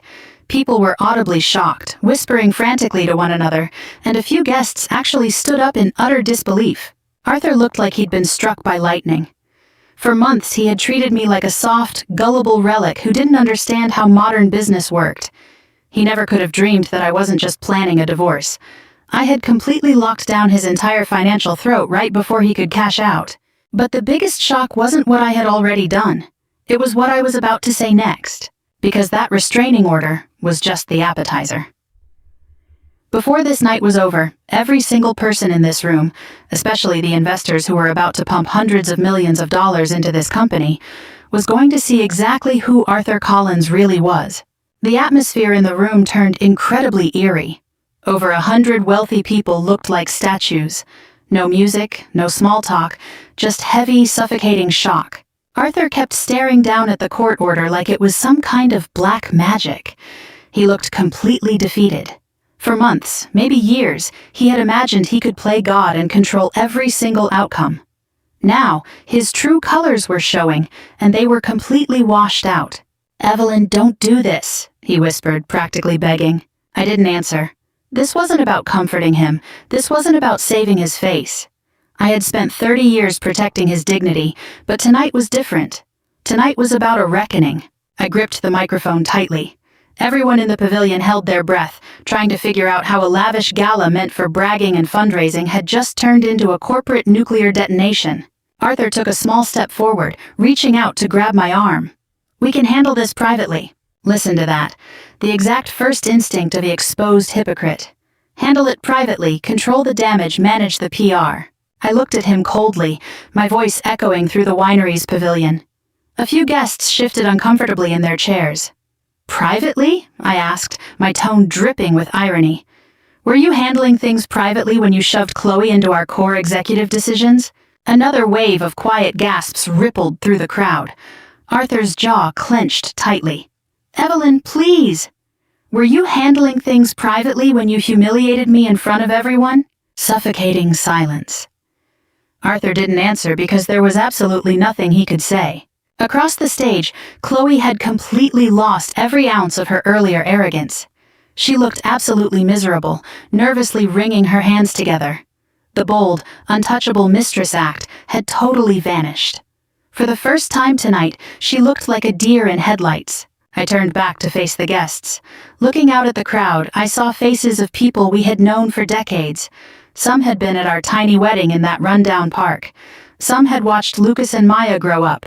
A few were the very first ride-or-die partners of the company. Every single one of them deserved to know the truth. For the past year and a half, my voice was incredibly steady, my husband has been having an ongoing affair with Miss Swan. Outcries popped up all over the pavilion. Even though a lot of people had already guessed it, hearing the curtain ripped down so brutally in public was a total shock to the system. Several people immediately shot Chloe looks of pure disgust. Others stared directly at Arthur.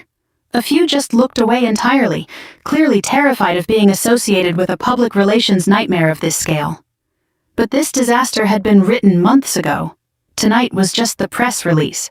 Arthur tried to step in again, his voice much sharper and more frantic than he intended. "Shut up, that's enough!" Everyone in the audience caught the panic in his voice. For years, Arthur had meticulously polished this image of a sophisticated, calm, brilliant Silicon Valley tech mogul. Now that mask was completely shattered, and the cracks were spreading fast. I didn't even glance at him. I just kept talking into the microphone, laying out the facts calmly. I spent 30 years helping him build our family. My voice was rock solid. I spent 30 years as his partner and legal counsel, helping him build Vertex Medical from scratch. A few of the original founders sitting out there might remember who stayed up all night in a basement drafting those thousands of pages for the FDA approval. I saw a few of our early board members nod grimly. They hadn't forgotten. They remembered the early struggle, and they remembered the sacrifices. Arthur opened his mouth to interrupt me, but I raised my voice, cutting him off before he could start. I trusted this man with my life. Silence. I trusted him with my entire future. Dead silence. I gave him everything, and in return, I got a front row seat to a corporate fraud designed to strip me of everything I own. The chatter in the crowd became impossible to contain. This wasn't just a messy marriage dispute anymore. This was a financial slaughter. The investors in the room weren't just reacting to the drama. They were smelling an incredibly dangerous business risk. I reached back into my evening bag one more time. That simple movement tightened the room's nerves all over again. Arthur's pupils dilated instantly. "What else are you doing?" I ignored him. This time I pulled out a second folder, thicker, heavier, and far more lethal. The exact bombshell Sarah and Marcus had prepared for this very moment. Arthur looked completely undone. The last of his fake composure evaporated into thin air. "What the hell is that?" he asked, practically hysterical. I looked him dead in the eye. "Evidence." The look on his face instantly froze into pure terror. The exact kind of terror that only happens when a man realizes the illegal trail he carefully covered up has been completely dug to the surface. The guests caught on to that terror too. I could see it on their faces. They knew that whatever was inside this folder was a hell of a lot worse than an affair. I turned my eyes toward the entrance of the pavilion. Right on cue, the heavy doors pushed open, and my lawyer, Sarah Mendez, walked in, flanked by 2 private investigators in dark suits. The timing was absolutely flawless. The room immediately erupted into a swarm of whispers. People looked confused, shocked, and a little terrified. The moment Arthur saw Sarah, it was like he was looking at the Grim Reaper. In the California business world, everybody knew Sarah Mendez, and everybody knew exactly what it meant when she showed up. Sarah walked toward the podium with complete professionalism, her steps steady and calm. She took her place right next to me. Arthur looked at me, then at her, and then out at his investors who were already huddling together and talking quietly. For the first time in his life, I saw absolute despair in the back of his eyes. "Evelyn, are you out of your mind? What are you trying to do?" he whispered, his voice shaking violently. I finally gave him an answer. Exactly what I should have done months ago. Sarah opened the folder. Inside was the asset audit summary Marcus had spent weeks pulling together. No emotional accusations, no screaming matches. Just cold, hard facts, black and white wire transfers, and notarized shell company documents. Nobody in the room dared to even take a deep breath. Sarah cleared her throat, her voice piercing through the pavilion with absolute clarity. During a forensic audit of Vertex Medical's core intellectual property and personal marital trusts, we uncovered several highly irregular pipelines of cash and patent transfers. Arthur immediately roared, trying to cut her off. "This is nothing but a ridiculous, slanderous lie." Sarah didn't even look at him. She just kept reading like he didn't even exist. Tens of millions of dollars in shifted capital and core proprietary patents were quietly moved into several hidden LLC accounts in Delaware. The exact timing of these transfers lines up perfectly with the period Arthur Collins began his relationship with Miss Swan. Chloe completely stiffened. The faces of the top venture capital partners in the front row went entirely white. They immediately started exchanging furious, panicked looks. Charles Wayne crossed his arms, his eyes pinning Arthur to the wall like a pair of daggers. The atmosphere disintegrated at the speed of light.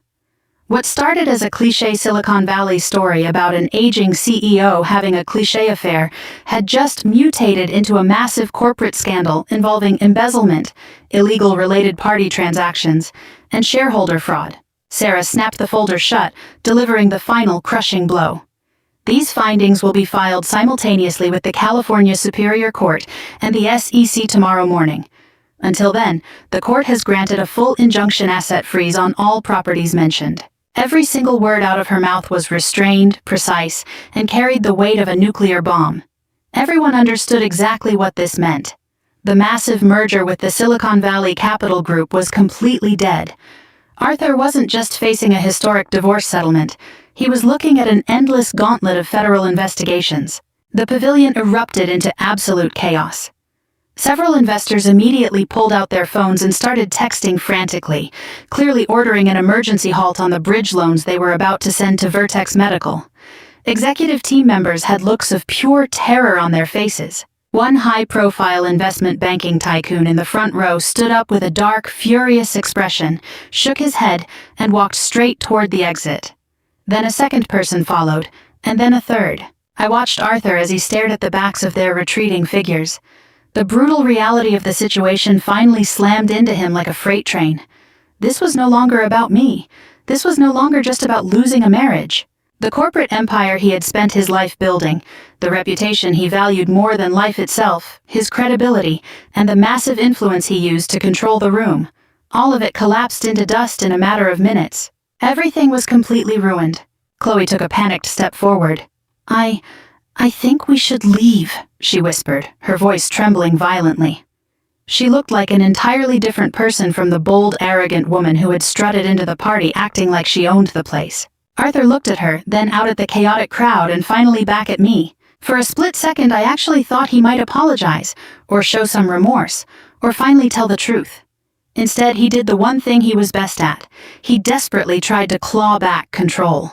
"You're going to regret this, Evelyn. You're making a massive mistake," he said, his voice carrying a pathetic attempt at intimidation. I looked at him, completely unbothered. "No, Arthur." A long pause hung between us. Then I added, "The biggest mistake I ever made was trusting you." Those words carried a weight heavier than I ever anticipated. Even Arthur froze right where he stood, because in the deepest corner of his soul, he knew it was an undeniable fact. There were still plenty of people left in the pavilion, but not a single person stepped up to defend him. Nobody argued with me, and nobody raised an objection. That alone spoke volumes. People believe what they see with their own eyes. The lies, the hidden documents, the shameful affair. It was all ironclad evidence. Then I turned my gaze toward Chloe. Neither of us said a word for several seconds. She desperately avoided making eye contact with me. That subconscious flinch told a story more powerful than any hollow explanation ever could, because people with nothing to hide aren't afraid to look you in the eye. Finally, she turned her head away in utter humiliation. Right in that moment, a deeply unsettling realization hit me. The reason she was so terrified wasn't because she was deeply in love with Arthur or worried about losing him. She was terrified of something else entirely. She was terrified of a much larger, much deeper plot being exposed. The thought wouldn't leave my head, because as Marcus's investigation dug deeper, the role Chloe was playing in this conspiracy started looking incredibly sinister. Suddenly, I began to wonder, in this massive game of chess, was Arthur just another pawn being played? As the remaining guests scattered like birds, one thing became crystal clear. Tonight was far from over. The divorce papers and the injunction had been served, and the public execution was complete.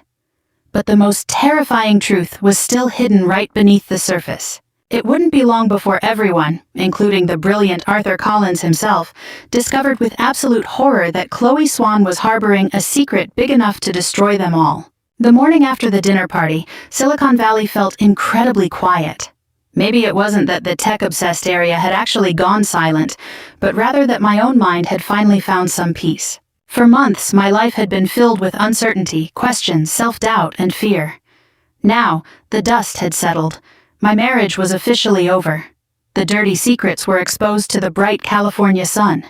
The perfect illusion Arthur had built had completely shattered. Yet, despite everything that had happened, one massive mystery remained completely unsolved: Chloe Swan. The deeper I dug into her background, the more bizarre her role in this entire situation became.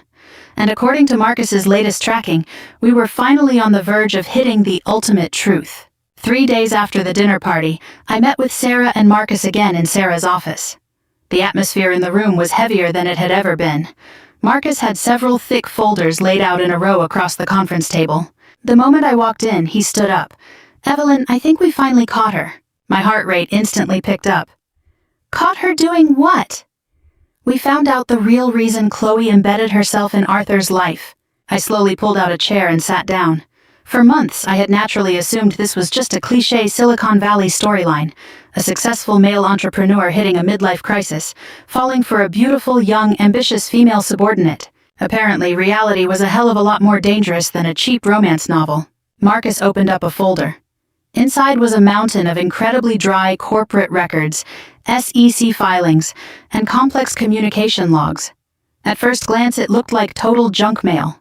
But in the Silicon Valley ecosystem, paperwork always tells the most cutthroat stories, if you know exactly how to read between the lines. Marcus pointed to a few sections highlighted in neon yellow. "Look at this timeline." I studied the documents closely. Chloe had joined Vertex Medical about 14 months ago. In the beginning, her responsibilities were just routine M&A due diligence. But right after that, things moved at a ridiculously fast pace. Within a few short months, she gained top-level data access privileges that most executives spend 10 years trying to get. The core algorithm codes for our next-generation pacemakers, the playbook for future global acquisition strategies, and highly confidential supplier pricing sheets. That kind of promotion schedule was completely unnatural. Sarah leaned forward. Do you see the pattern? Marcus didn't hesitate. It's an incredibly massive red flag. I looked at the two of them. What exactly are you saying? Marcus tapped another document. I'm saying the speed at which Chloe was extracting this top-secret intelligence wasn't just about moving up the corporate ladder, she was looting the place. A cold chill ran straight through my body, because up until now I had assumed she only got her hands on that stuff because Arthur was completely blinded by lust, doing whatever it took to please her without a single boundary. But Marcus wasn't done yet. The real kicker is right here. That sentence instantly gripped my attention.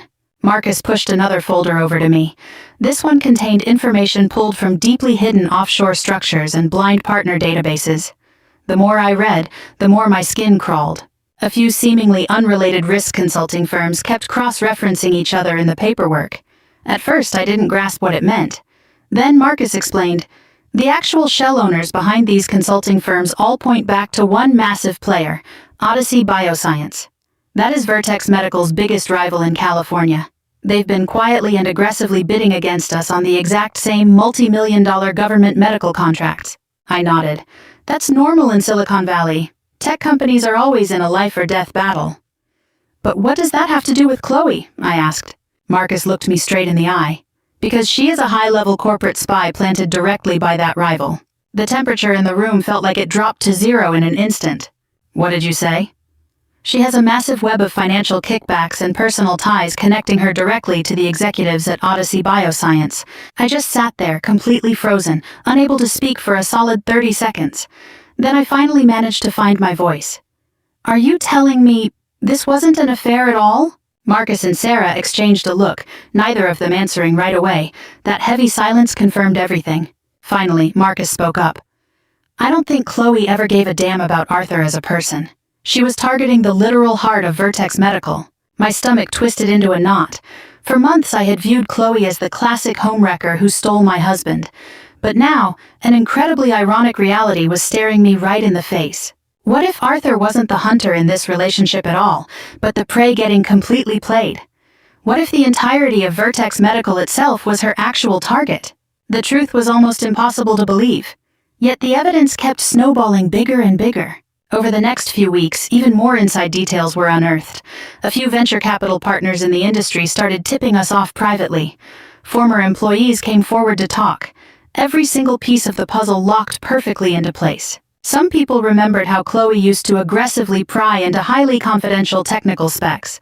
Others confirmed she had strongly insisted on bypassing the IT department to hand off non-compliant, outsourced security audits to specific third-party shell companies she recommended. At the time, everyone just assumed she was a hard-charging executive eager to make her mark. Now it was clear as day. It was blatant data theft. One afternoon, Charles Wayne called me. His voice sounded incredibly heavy. Evelyn, we need to talk. Later that day, we met at his office. Charles shut the door tightly. I should have told you this months ago. Told me what? He let out a deep sigh. There have been whispers in the industry for a while now. People suspected Chloe was quietly shopping around Vertex Medical's core clinical data. I stared at him in absolute shock. Selling it to who? That's the million-dollar question. The answer came a hell of a lot faster than expected. 2 weeks later, Marcus intercepted a definitive transaction statement tying Chloe directly to a lobbying firm working for Odyssey Bioscience. Even though it was buried under several layers of shell companies, the end of the money trail was completely undeniable. It was more than enough to trigger an FBI corporate espionage investigation. When Marcus laid it all out on the table, even Sarah, who had seen everything in her career, looked stunned. Do you think Arthur knows anything about this? I asked. Marcus shook his head without a second thought. Not a chance. His response didn't carry a single ounce of doubt. In that exact moment, every piece of absolute madness over the last few months suddenly made perfect sense. Every single irrational promotion, every single boundary crossed to grant her special privileges, and every single generous gift Arthur thought he was handing down. He honestly believed he was in total control of a beautiful young woman who admired his brilliance. In reality, he was just a fool blinded by hormones, hand-delivering a Trojan horse straight into his own empire. The sheer irony of it was utterly lethal. Arthur had destroyed a 30-year marriage and wiped out half his net worth because he genuinely believed he had found a soulmate who truly appreciated his talent and made him feel young again. In the end, he had simply handed over his corporate secrets, his decision-making power, and the entire future of his company to a total predator. A few days later, the bomb completely went off. The most authoritative tech media outlet in Silicon Valley published a massive headline exposé, pointing directly to a severe corporate espionage and insider dealing scandal rocking major medical device firms in California. Even though the article didn't mention Arthur by name, everyone in the loop knew exactly who it was talking about. Vertex Medical. The phones started ringing off the hook. Inquiries from investors began pouring in like an avalanche. Wall Street institutions started dumping their associated stocks on a massive scale. The pressure reached a boiling point almost overnight. For the first time in his life, Arthur Collins was starting to taste the bitter harvest of seeds he had planted himself. Charles later told me that the recent board meetings had turned into an absolute slaughterhouse. Several co-founders and shareholders were screaming right in Arthur's face, demanding answers for his incredibly stupid merger decisions and the massive data breach. The company's credibility was evaporating in a total free fall. Meanwhile, Chloe had completely vanished into thin air. She stopped attending public industry events, stopped showing up at the office, and even blocked the phone numbers of every single executive. This classic, take the money and run routine just made the whole situation look infinitely worse. One night, Lucas flew back from Los Angeles and knocked on my door, completely exhausted. He looked like he had aged 5 years overnight. The chaos of the last few weeks had clearly taken a brutal toll on him. We sat together in the kitchen, staying quiet for a very long time. Finally, he broke the silence. "Dad is completely broken, Mom." I just nodded. A part of my heart felt a pang of sadness, strictly out of basic human empathy. But another part of me remembered, with absolute clarity, every single lie he told, every betrayal, and every time he humiliated me. "What exactly happened?" I asked. Lucas stared down at the marble countertop. I think he honestly believed that woman loved him. The sheer sadness in his voice caught me off guard, because despite all the terrible things that had happened, Arthur was still his father.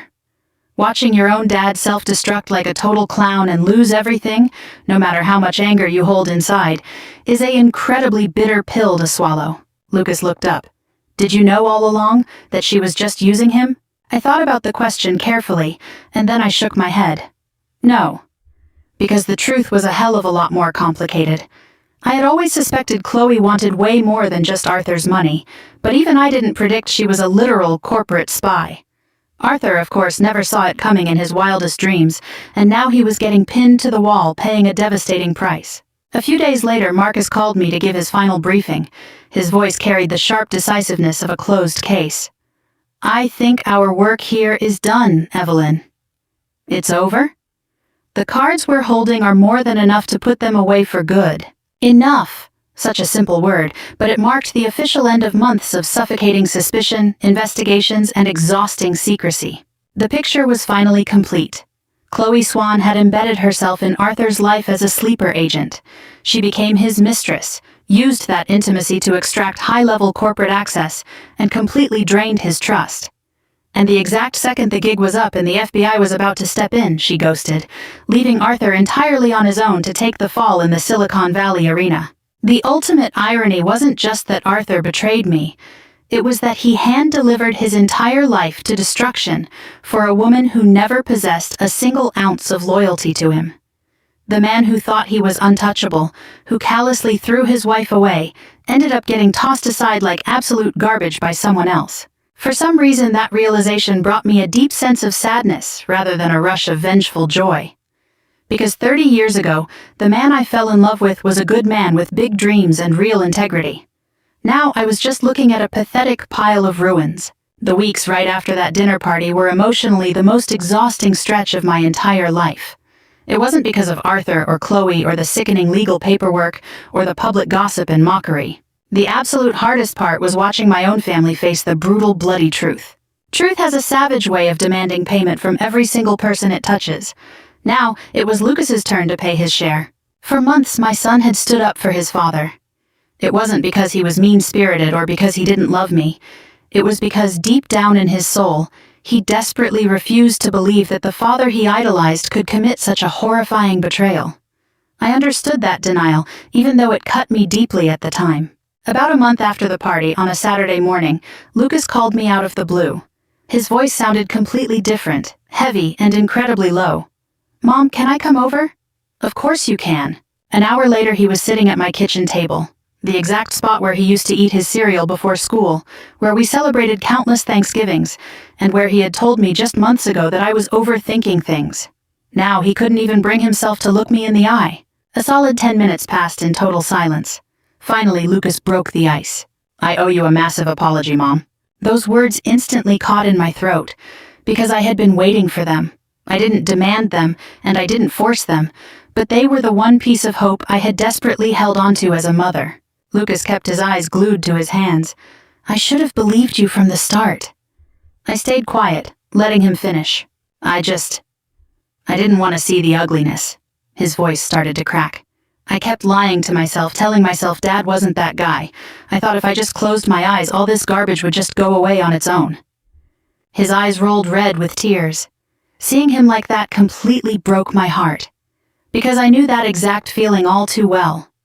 For a long time after I found that Lake Tahoe bill, I did the exact same thing, running away, playing pretend, praying, and refusing to accept reality. "I was so wrong, Mom," he choked out. The kitchen fell entirely quiet again. Then I stood up and walked around the table. Without saying a single word, I wrapped my arms around my son and held him tightly. The second I hugged him, he completely broke down. For a few long minutes, this 30-something-year-old man, who deals with life and death every single day in the ER, cried like a helpless little boy. It wasn't because he was weak, it was because grief doesn't care how old you are. Lucas was mourning a massive loss. Not the loss of his father's life, but the total loss of an illusion. The loss of the larger-than-life hero he thought he knew. Finally, he pulled back from the hug and wiped his eyes hard. "I'm so sorry, Mom." I gently patted his shoulder. "I know." After a long, brutal winter, the invisible rift between my son and me was finally starting to heal. Later that evening, Maya flew back from Seattle. The second she saw Lucas sitting in my living room, she knew exactly what had happened. Without a moment of hesitation, she walked right over and threw her arms around her brother. Then she hugged me. The three of us sat in the living room for hours, just talking, remembering, and processing the absolute disaster of the last few months. Midway through, Maya started crying too. It wasn't a dramatic, loud sob, but the quiet, heavy tears of someone who had been carrying a massive weight for way too long. "I should have done more." I reached over and held her hand. "No, Maya, don't do that to yourself." I looked her right in the eyes. "You were caught in a position where there was absolutely no right choice to make." She looked down. "But I knew something was wrong so early on." "I know you did. I should have told you sooner." I shook my head. "You were just trying to protect everyone." Maya cried even harder then, because deep down she knew that trying to protect everyone usually means you end up protecting no one at all. But I had zero interest in pointing fingers or assigning blame anymore. There had been more than enough finger-pointing, family drama, and bitter regrets to last a lifetime. Right now, the only thing that mattered was healing. And healing takes a lot of forgiveness, even when the people we love the most let us down. A few days later, something happened that I never anticipated in a million years. Arthur called. It wasn't to argue through lawyers about asset division or to start a screaming match. He just quietly asked if we could meet up. I almost shot him down instantly. A huge part of me felt like I never wanted to look at his face ever again. But another part of me knew this conversation had to happen sooner or later. So, I agreed. We picked a quiet coffee shop along the coast in Monterey, far away from Silicon Valley, completely removed from our old power centers. A totally neutral, peaceful spot. When I saw him walk through the door, I almost didn't recognize him. He looked old, like he had aged 10, 15 years. It wasn't a physical change, it was entirely spiritual. The untouchable arrogance that used to define his whole presence had been completely drained away. The sharp, successful Silicon Valley tycoon in a tailored suit was gone. The man walking toward me looked exhausted, lonely, and completely defeated. Neither of us said a word for a long moment. Then he sat down. "Thanks for meeting me," he said. I just nodded. The server brought our coffees. Once she walked away, a suffocating silence settled over the table. Finally, Arthur looked straight at me and spoke. I owe you an apology, Evelyn." Those words just hung there in the air. I didn't say a thing. It wasn't to torture him. It was because I wanted him to keep talking. For decades, Arthur had a habit of changing the subject the second a conversation touched a brutal truth. This time, I wasn't going to bail him out. He had to dig up his own mess himself. I spent a very long time blaming everyone else except me. His voice was barely a whisper. At first, I blamed Chloe for being a total con artist. I wasn't surprised. That's always the easiest escape. He nodded. Then I blamed the board for being so ruthless. He let out a bitter laugh. But finally, when there was no one left to blame, I realized I was the only one left standing in the room. For the first time in my life, I was hearing real, unfiltered self-reflection from him. No Silicon Valley corporate buzzwords, no PR safety nets, just the raw, ugly truth. Arthur stared down at the foam design in his coffee cup. When everything completely blew up, I kept asking myself, how did I let it get to this point? I just listened quietly. I used to tell myself it was because I felt trapped in the marriage. He shook his head. But that was total bull. A long silence stretched between us. Then he looked up at me. It was because I was entirely selfish. Such simple words, but they carried a terrifying amount of weight. Real accountability doesn't need any decoration. It always sounds that blunt. Arthur continued. I spent years convincing myself that because of my massive success, I somehow deserved more, that I deserved better. Hearing him say that instantly brought back memories of the countless speeches he used to give right before the affair started. All that talk about disrupting the industry, thinking on a higher level, and seizing new horizons. When people are getting ready to turn their backs on you, they instinctively use high-flown vocabulary to dress up their basic greed. I forgot everything you ever did for me. His voice started to shake. I forgot who actually threw her entire life into the ring when this whole thing was just a broke, chaotic mess. Neither of us said anything for a long time. The agony on his face wasn't some calculated act. He was in actual, deep pain. And then, Arthur said something I never saw coming. A few days ago, I went back and looked through the original legal files from when the company was starting out in the garage. I raised an eyebrow. The copies you kept perfectly preserved. It clicked instantly. The loan guarantees, the paperwork showing I took out a second mortgage on my parents' house, the ironclad proof of exactly what I had sacrificed to keep his dream alive. Arthur shook his head slowly. I couldn't believe I had completely wiped that from my memory. I turned my head to look out at the ocean, thinking about the new life I was working so hard to rebuild. If he had said these words to me a few years ago, it might have changed everything. It might have saved our marriage. But hearing them now, all I felt was a profound, bottomless sense of sadness. Because some wake-up calls just come way too late. Arthur swallowed hard. Evelyn, you were always the strong one out of the two of us. That actually caught me off guard. For the better part of my life, I had never viewed myself that way. I always thought of myself as the helper, the loyal backbone, the quiet fixer.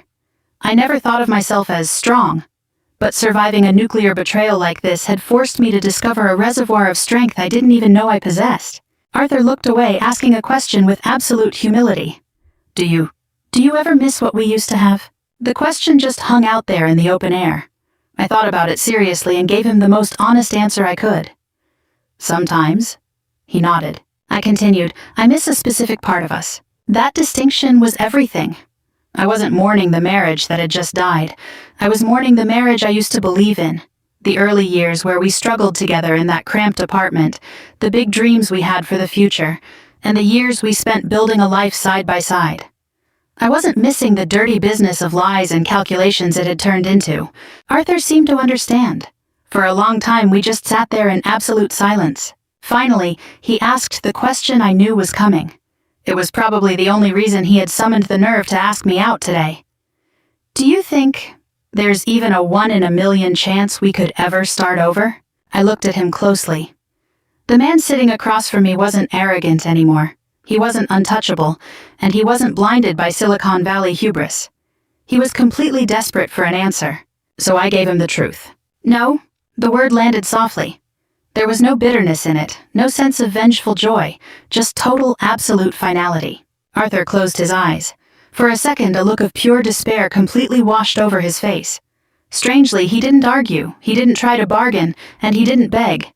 Maybe because in the deepest corner of his soul, he already knew the answer. Trust takes 30 years to build, but you can destroy it in a single second, and sometimes an entire lifetime isn't enough to fix it. I understand. His voice was as faint as a passing breeze. Right in that moment, something unexpected happened. I felt an overwhelming sense of peace wash over me. It wasn't the thrill of getting even, it was genuine release. There were no more unsaid words between us. No lingering anger, no confusion, no unfinished arguments. Just acceptance. We finished our coffee, made some brief small talk about how Lucas and Maya were doing, and walked out of the coffee shop. The Pacific breeze felt incredibly gentle against my skin. Arthur looked at me one last time. "I'm so sorry, Evelyn." This time, I believed him. It wasn't because he was trying to play me for something. It was genuine, deep-seated remorse. I offered a small, gentle smile. "I know." And then, I handed him something I never thought I would ever give. Forgiveness. It wasn't a reconciliation, and it wasn't a second chance. It was just forgiveness. Because continuing to carry that hatred around would only keep me chained to the past, and I didn't belong in that hell anymore. Arthur's eyes filled with tears.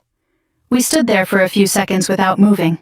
Then he nodded, turned around, and walked slowly down the sidewalk until he disappeared around the corner. The man who used to be the absolute center of my universe. The man who defined the better part of my youth. The man who had almost completely destroyed me. Then I turned around and faced the wide-open ocean. The horizon stretched out infinitely ahead of me, bright, open, and beautiful. Standing there, listening to the waves crash against the rocks, a deeply profound truth hit me. Forgiveness doesn't mean giving someone the power to hurt you again. Forgiveness means refusing to let the pain of the past dictate your future. Arthur will always be a major character in the story of my life, but he is no longer the person holding the pen. I am. For the first time in decades, the next chapter of my life is going to be written entirely by me. 3 weeks after that meeting with Arthur, the top 2 legal teams in Silicon Valley officially started hammering out the final asset division for the divorce. By that time, the aftershocks of the nuclear detonation at Oak Ridge Estate had spread all the way through the California tech scene. People were talking non-stop. I mean, Silicon Valley lives for gossip. Some comments were sympathetic, some were viciously mean, and most of them were so incredibly far from reality it was almost funny.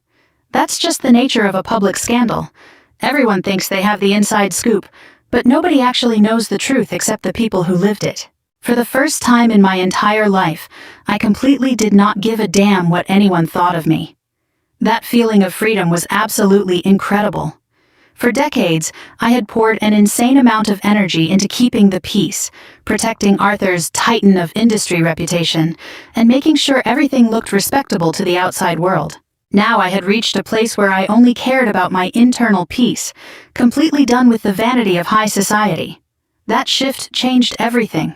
The legal process moved incredibly slow. Just like Sarah had warned me, a divorce involving the core intellectual property and high-stakes equity of a Silicon Valley tech company is never a clean, simple affair. Especially when you factor in major corporate fraud and an active, quiet SEC investigation. Over the next few months, my life was completely filled with endless depositions, financial audits, restructuring negotiations, and court subpoenas.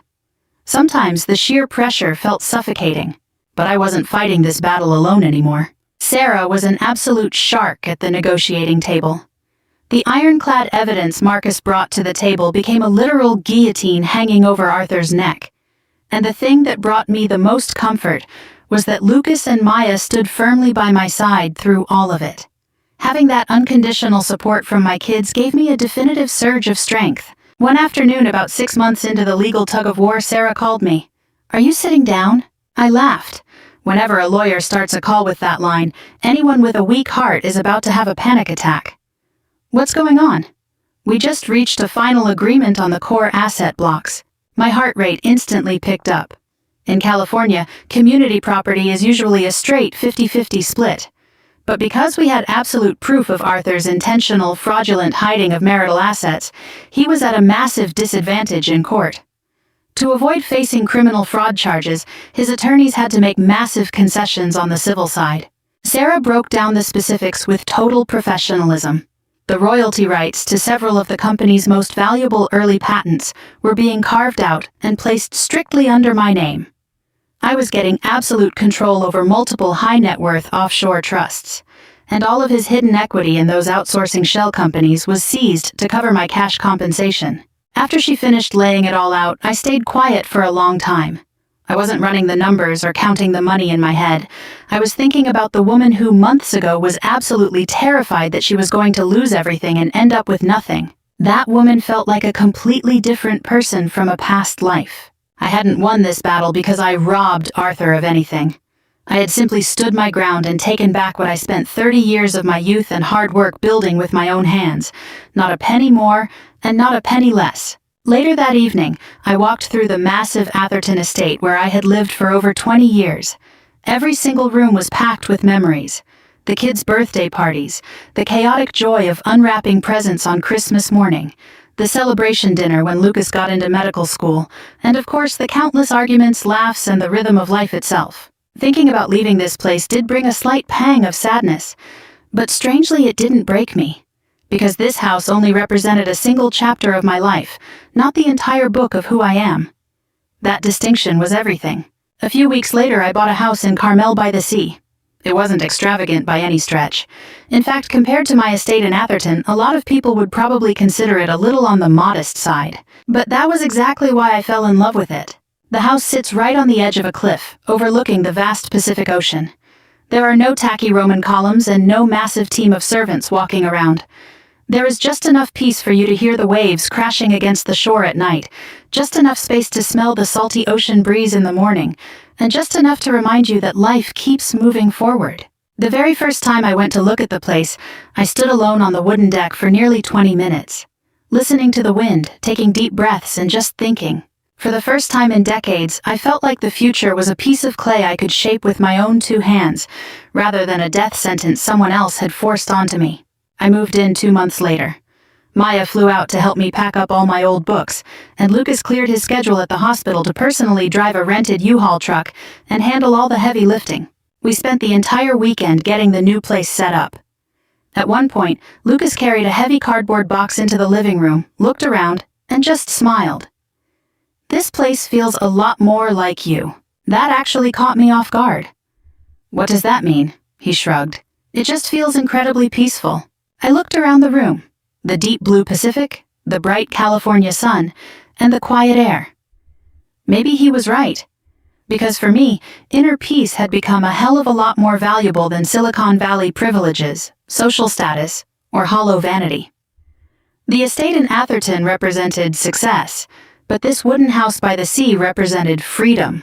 And there is a world of difference between the two. Meanwhile, Arthur's situation was deteriorating fast. I didn't feel any sense of petty satisfaction about it.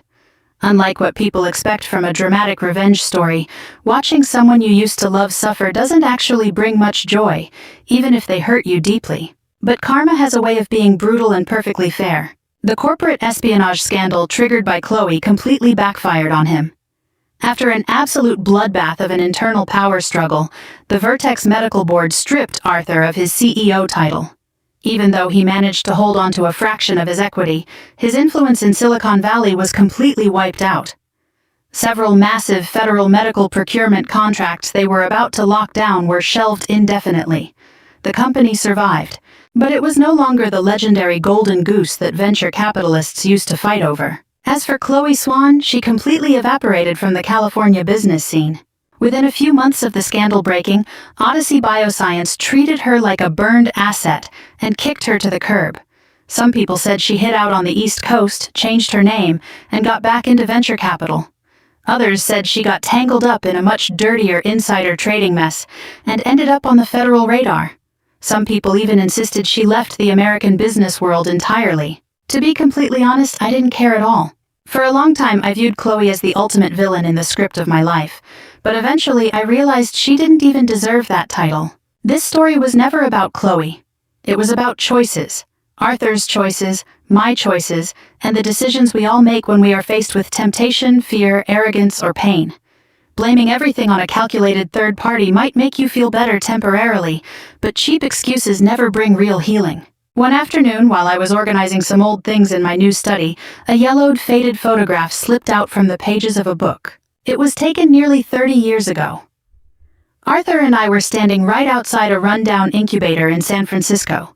Back then, the company didn't even have an official logo, our funding was always on the verge of drying up, and the future was a massive question mark. Yet, looking at the photo, we were smiling so brightly with absolute sincerity. I stared at that picture for a long time. I didn't feel anger and I didn't even feel sadness. All I felt was a deep sense of gratitude. Because no matter how ugly things got at the end, those early years were entirely real.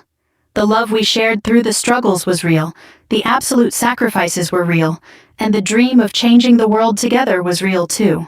You can't completely erase the value of an entire chapter of your life just because the ending was full of betrayal. Instead of tearing the photo up and throwing it in the trash, I carefully tucked it away inside a drawer.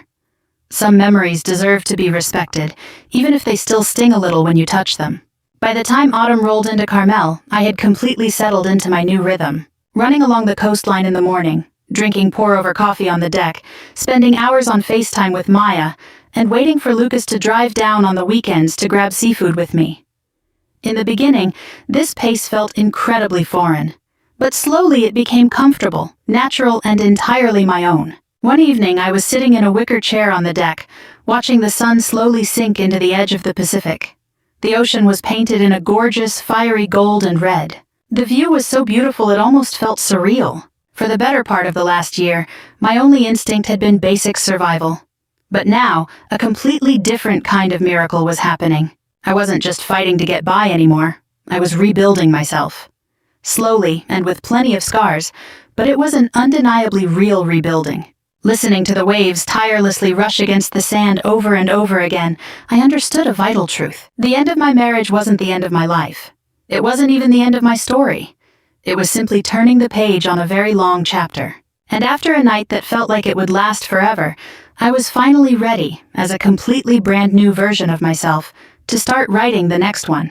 The first year after the divorce taught me something I really wish I had understood a hell of a lot sooner. Starting over doesn't mean you're left with nothing. For months, I was completely terrified of the future. I was scared of winding up old and alone, scared of losing my purpose, and even more terrified that if I stripped away the identity of being a wife for 35 years, I wouldn't have a clue who I actually was. For most of my adult life, I had been someone's wife, someone's business partner, and the backbone of an entire family. Now I had to figure out how to live when Evelyn didn't belong to anyone else but herself. The answer didn't hit me all at once in some massive epiphany. It pieced itself together in 1,000 tiny, quiet, everyday moments that seemed almost meaningless at the time. One morning, while walking along the beach near my house, I noticed a woman around my age sitting alone on a bench. She looked completely heartbroken. It wasn't a dramatic, loud kind of grief, but the heavy, hollow exhaustion of someone who had been completely drained by life. I knew that exact look all too well, because not too long ago I was wearing that exact same mask. We ended up talking for nearly an hour. Her name was Patricia, and after 28 years of marriage, she was right in the middle of a brutal divorce. Because she knew absolutely nothing about the family finances or California's complex trust laws, she was facing a terrifying situation where she might get completely wiped out and left with nothing. By the time we finished talking, a tiny smile finally broke across her face. It wasn't because I played the hero and won her case for her, but because for the first time in her nightmare, someone actually understood exactly what she was going through. Walking back home that afternoon, a thought completely gripped me. How many other women out there were silently carrying that exact same crushing weight? How many women were trapped in toxic marriages, letting themselves get financially slaughtered simply because they couldn't decode complex spreadsheets or legal jargon? How many women, after giving their entire lives to their families, face betrayal and assume they have absolutely no choice but to just compromise and take the beating? That question haunted me for weeks. Eventually, it turned into an unstoppable urge. One afternoon, I called Maya. "I want to start a new project." She laughed on the other end of the line. "You sound incredibly determined. What are you up to?" I smiled. "Maybe I am. Here's the idea." I hesitated for a second, and then I laid out the entire vision for her. I wanted to start a legal and financial counseling network specifically for middle-aged and older women across Silicon Valley and the Bay Area. Not some shady firm pushing investment products, and not some cold corporate wealth management agency. I wanted real, raw legal self-defense education and straight-to-the-point asset auditing training. The exact kind of survival guide I wish someone had handed me when Arthur first started sliding fraudulent financial statements across our kitchen table. When I finished talking, Maya literally screamed with excitement through the phone. "Mom, you absolutely 100% have to make this happen." Her explosive support caught me by surprise. Until that exact moment, I hadn't realized just how much my own internal confidence had grown. Just a few months ago, I could barely breathe just trying to imagine life after divorce.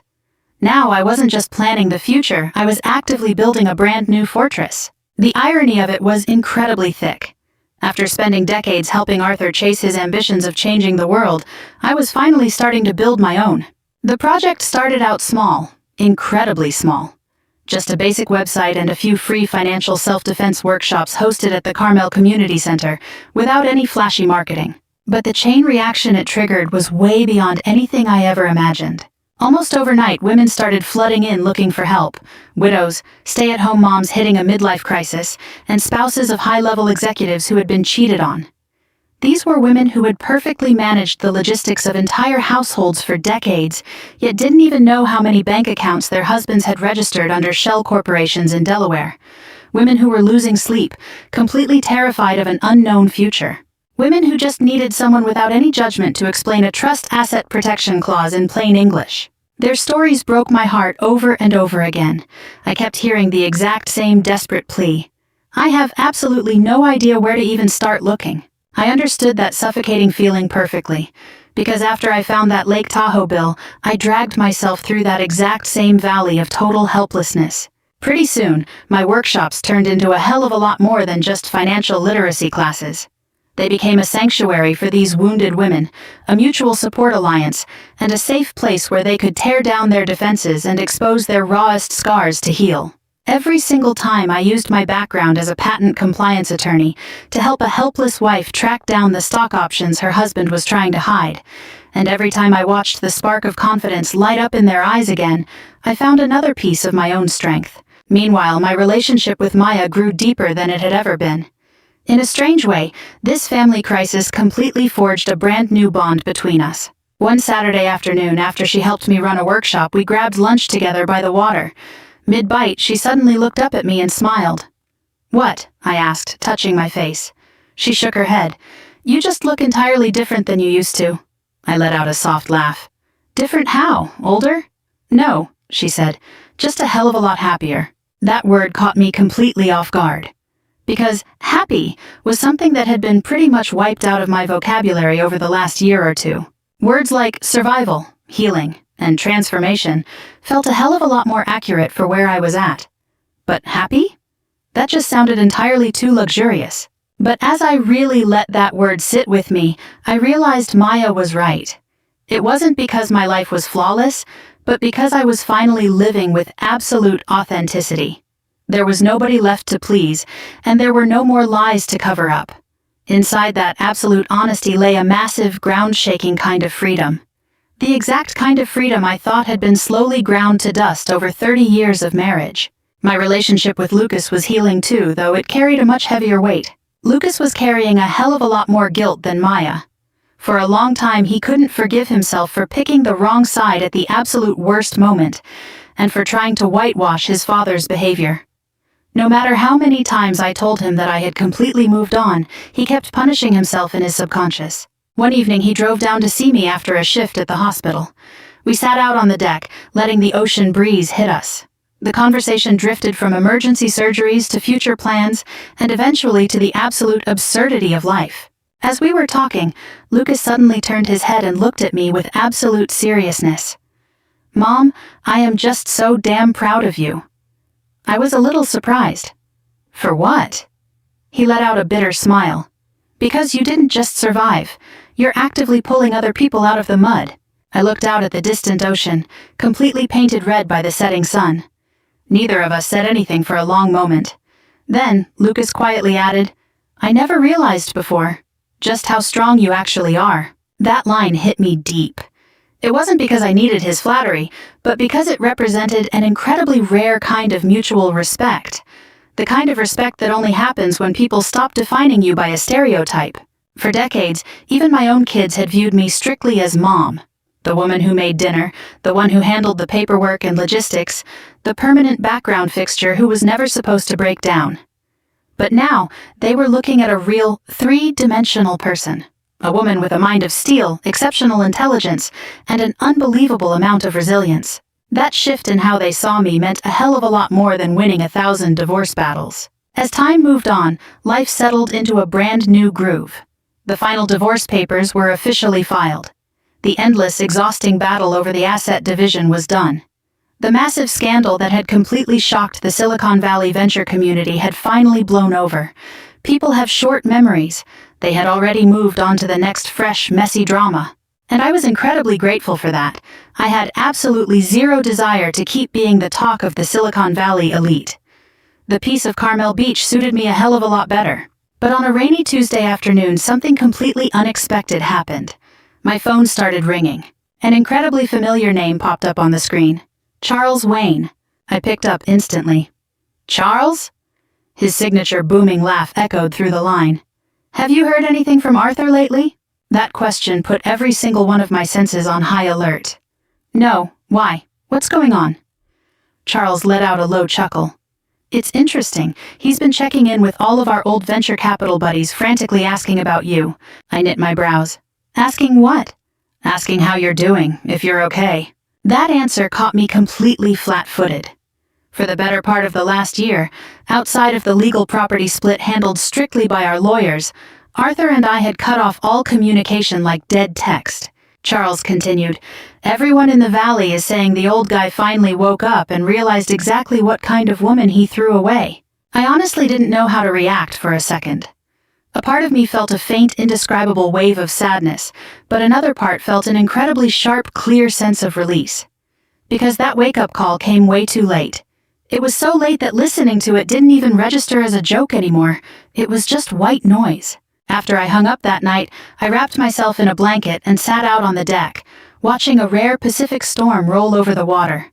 Massive, dark clouds swallowed the horizon, and distant lightning literally ripped the night sky apart.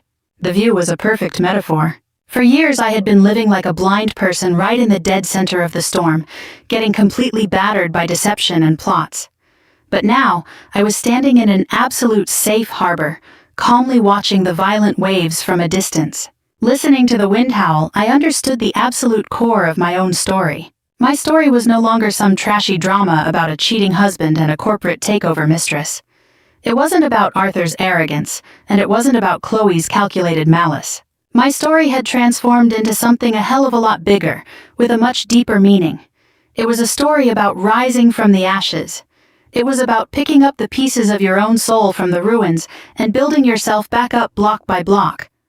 It was about proving to the world that when some arrogant narcissist stomps your heart into the mud, it is not a death sentence for your life. If anything, sometimes that is exactly where your real life actually begins. I never saw Arthur again after that. I knew he was dragging himself through whatever was left of his life in California, while I was sitting under the Carmel sun, facing the open ocean. The most important lesson I walked away with is this. Your personal value doesn't instantly vanish just because some blind person refuses to see it.